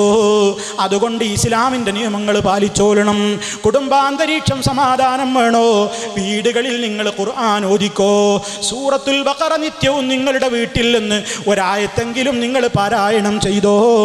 കാരണം നബി സല്ലല്ലാഹു അലൈഹി വസല്ലം പറഞ്ഞു, നിങ്ങൾ ഖുർആൻ ഓതണം. നിങ്ങളുടെ വീടുകളിൽ നിങ്ങൾ ഖുർആൻ ഓതുമ്പോൾ പ്രത്യേകിച്ച് സൂറത്തുൽ ബഖറ. ഉമ്മമാരോട് വസിയത്ത് പറയട്ടെ, ഒന്നുകിൽ നിങ്ങൾ ഓതണം, അല്ലെങ്കിൽ മക്കളെ കൊണ്ട് ഓദിക്കണം, അല്ലെങ്കിൽ ഭർത്താവ് ഓതട്ടെ. ആരെങ്കിലും വീട്ടിലുള്ള മെമ്പർ അതേ സൂറത്തുൽ ബഖറ അല്പമെങ്കിലും എല്ലാ ദിവസവും നിങ്ങൾ പാരായണം ചെയ്യൂ. കാരണം ഫൈന ശൈത്താൻ, നിശ്ചയമായും ശൈത്താൻ അൽ ബഖറ സൂറത്ത് പാരായണം ചെയ്യപ്പെടുന്ന വീടുകളിൽ നിന്ന് വിരണ്ടോടി പോകുന്നതാണ്. ശൈത്താനികമായ എല്ലാ ശർറിൽ നിന്നും ദിക്റിലൂടെയാണ് ശാന്തി. വീട്ടിൽ ശൈത്താനുണ്ടായ എന്താ പ്രശ്നം? ഭാര്യയും ഭർത്താവും കണ്ടോ നയിക്കോ കടിച്ച് കീറിയും കൊണ്ടായിരിക്കും. ഒരു സമാധാനം ഉണ്ടാവില്ല, ഒരു ശാന്തി ഉണ്ടാവില്ല. ബാപ്പ പറഞ്ഞത് മക്കളും കേൾക്കൂല, മക്കൾക്കൊത്ത് ബാപ്പി നിൽക്കൂല, അങ്ങോട്ടും ഇങ്ങോട്ടും ഭയങ്കരമായ അസ്വസ്ഥതയായിരിക്കും. അതേ അവസരത്തിൽ ഈ സർവ്വ ശൈത്താനിയത്തും വീട്ടിൽ നിന്നാണ് പോയാലോ സമാധാനാന്തരീക്ഷം ഉണ്ടാകും, വളരെ സ്നേഹം ഉണ്ടാകും, വളരെ സൗഹാർദ്ദം ഉണ്ടാകും. അതിനെന്ത് വേണം? രാവിലെ എഴുന്നേറ്റാ തുടങ്ങി നമുക്ക് ദിക്റുകൾ. മുജാഹിദീങ്ങൾക്ക് ദിക്റില്ലാന്നാ പറയണത്, മുജാഹിദീങ്ങൾക്ക് ദുആഇല്ലാന്നാ പറയുക. രാവിലെ എഴുന്നേൽക്കുമ്പോൾ തന്നെ ദിക്ർ ചൊല്ലിയിട്ടാണ് ഒരാൾ എഴുന്നേൽക്കേണ്ടത്. രാത്രി ഉറങ്ങാൻ കിടക്കുവോളവും നമുക്ക് ദിക്റുകൾ ചൊല്ലാനുണ്ട്, ആയത്തുകൾ ഓതാനുണ്ട്, കയ്യിൽ ഓതി ശരീരത്തിൽ തടവാനുണ്ട്, ഒരുപാട് കാര്യങ്ങൾ ചെയ്യാനുണ്ട്. പക്ഷേ നമുക്ക് ഇവർ പറയുന്ന പൊട്ടൻ ദിക്റില്ല, ഹോ ഹി ഹൂ അല്ല അല്ല ഇല്ല ഇല്ല, ആ മുദ്രാവാക്യമൊന്നും ഞങ്ങൾക്ക് ഇല്ലേ ഇല്ല, നിങ്ങളെ ഇല്ല ഞങ്ങൾക്ക് ഇല്ലേ ഇല്ല. എന്താ കാരണം? ഞങ്ങൾ അല്ലാഹുവിൻ്റെ റസൂൽ പഠിപ്പിച്ച അതേ ദിക്റുകളിൽ ഒതുങ്ങി നിൽക്കുന്നു. ഒരു മാറ്റം വരുത്താനൊന്നും കഴിയില്ല. നിങ്ങളിങ്ങനെ ഹാ ഹൂ ഹൂ എന്നൊക്കെ പറഞ്ഞിട്ട് ആ ദിക്റൊന്നും ഞങ്ങൾക്കില്ല. ലാ കണ്ണ ഇല്ലല്ലാ, ലാ മൂക്ക ഇല്ലല്ലാ, ഇവരെ ഓരോ ദിക്റാണ്. എന്താ ദിക്ർ? വലിയ അർത്ഥമാണ് അതിനൊക്കെ. മഹാന്മാരുടെ ദിക്റാണെന്നാണ് പലരും പറയുന്നത്. എന്ത് മഹാന്മാരുടെ ദിക്റടോ? ഇസ്ലാം പഠിപ്പിച്ച മഹാനാണ് അഷ്റഫുൽ ഖൽഖ് തഹ മുഹമ്മദുർ റസൂലുള്ളാഹി സ്വല്ലല്ലാഹു അലൈഹി വസല്ലം. അവിടുന്ന് പറഞ്ഞതുപോലെ ജീവിച്ചുകൊണ്ട് അവിടുത്തെ ഏറ്റവും സ്നേഹിക്കുന്ന, അവിടുന്ന് കാണിച്ചു തന്ന പാതയിൽ നിന്ന് തന്നിഷ്ടം പ്രവർത്തിച്ചുകൊണ്ട് പുറത്തു പോകാതെ, ചോദ്യം ചെയ്യാതെ അംഗീകരിച്ചുകൊണ്ട് കൃത്യമായി അവിടുത്തോടുള്ള മഹബത്ത് പാലിച്ചാൽ പടച്ച റബ്ബ് നമ്മെ സ്നേഹിക്കും, നമ്മുടെ പാപങ്ങൾ പുറത്തു തരും. അതിനുള്ള ശ്രമങ്ങളിലാണ് എൻ്റെ പ്രിയപ്പെട്ട ശ്രോതാക്കളെ ഞാനും നിങ്ങളും ഏർപ്പെടേണ്ടത്. നമുക്ക് ഇസ്ലാമികമായി എന്തൊക്കെ ചെയ്യാൻ കഴിയുമോ അതൊക്കെ ചെയ്യണം. സർവ്വ അനിസ്ലാമികതകളിൽ നിന്നും, അത് നമ്മുടെ വേഷങ്ങളിലാവട്ടെ, കുടുംബത്തിലാവട്ടെ, എവിടെ നിന്നുമാവട്ടെ, നമ്മുടെ ബന്ധങ്ങൾ നന്നാക്കണം, അയൽക്കാരോട് നന്നായി വർത്തിക്കുക, പലിശ എന്ന് പറയുന്ന ഭീകര പാതകത്തിൽ നിന്ന് മാറി നിൽക്കുക. പലർക്കും ഇന്ന് എളുപ്പത്തിൽ പണക്കാരനാകാൻ ലോകത്ത് ഇബ്ലീസ് കാണിച്ചു കൊടുത്ത പരിപാടിയാണ്. ഒരു 10 ലക്ഷമോ 5 ലക്ഷമോ ഒക്കെ ഉണ്ടെങ്കിൽ ഗൾഫിൽ നിന്ന് പോരുക, എന്നിട്ട് സുഖമായിട്ട് വീട്ടിലിങ്ങനെ ഇരിക്കുക, 1 ലക്ഷം കടം കൊടുക്കുക, തിരിച്ചു വരുമ്പോൾ മാസം എനിക്ക് ഇത്ര തന്ന് വാങ്ങുമ്പോൾ 2 ലക്ഷം ആയിട്ടുണ്ടാകും. ഇങ്ങനെ പലിശക്കാരൻ നടന്നാൽ നിന്റെ വയറ് വീർത്തുകൊണ്ട്, നീ രക്തം കുടിച്ചുകൊണ്ട്, രക്തക്കടലിൽ നീന്തിയെറിഞ്ഞുകൊണ്ട് മാരകമായ ശിക്ഷയാണ് നിന്റെ ഖബറിൽ വരാൻ പോകുന്നതെന്ന് ഹബീബായ റസൂലുള്ളാഹി സ്വല്ലല്ലാഹു അലൈഹി വസല്ലം പറഞ്ഞിട്ടുണ്ട്. അതുകൊണ്ട് തിന്നുന്നതും തീറ്റിക്കുന്നതും ഒക്കെ ഹലാല് തീറ്റിച്ചാൽ മതി. ഹറാമ് തിന്നിട്ട് അല്ലാ അല്ലാ എന്ന് എത്ര ദുആ ചെയ്താലും അന്നാ യുസ്തജാബു ലഹു, അവൻ എങ്ങനെ ഉത്തരം കിട്ടാനാണടോ എന്ന് മഹാനായ നബി സല്ലല്ലാഹു അലൈഹി വസല്ലം പറഞ്ഞിട്ടുണ്ട്.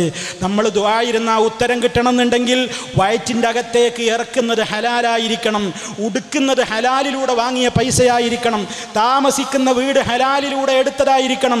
എങ്കിലേ ദുആ പോലും അല്ലാഹു ഖബൂലാക്കുകയുള്ളൂ എന്ന ഏറ്റവും വലിയ ഗൗരവപൂർവമായ സത്യം എൻ്റെ പ്രിയപ്പെട്ട എല്ലാ സഹോദരങ്ങളോടും എന്നോടെന്ന പോലെ ഉണർത്തുകയാണ്.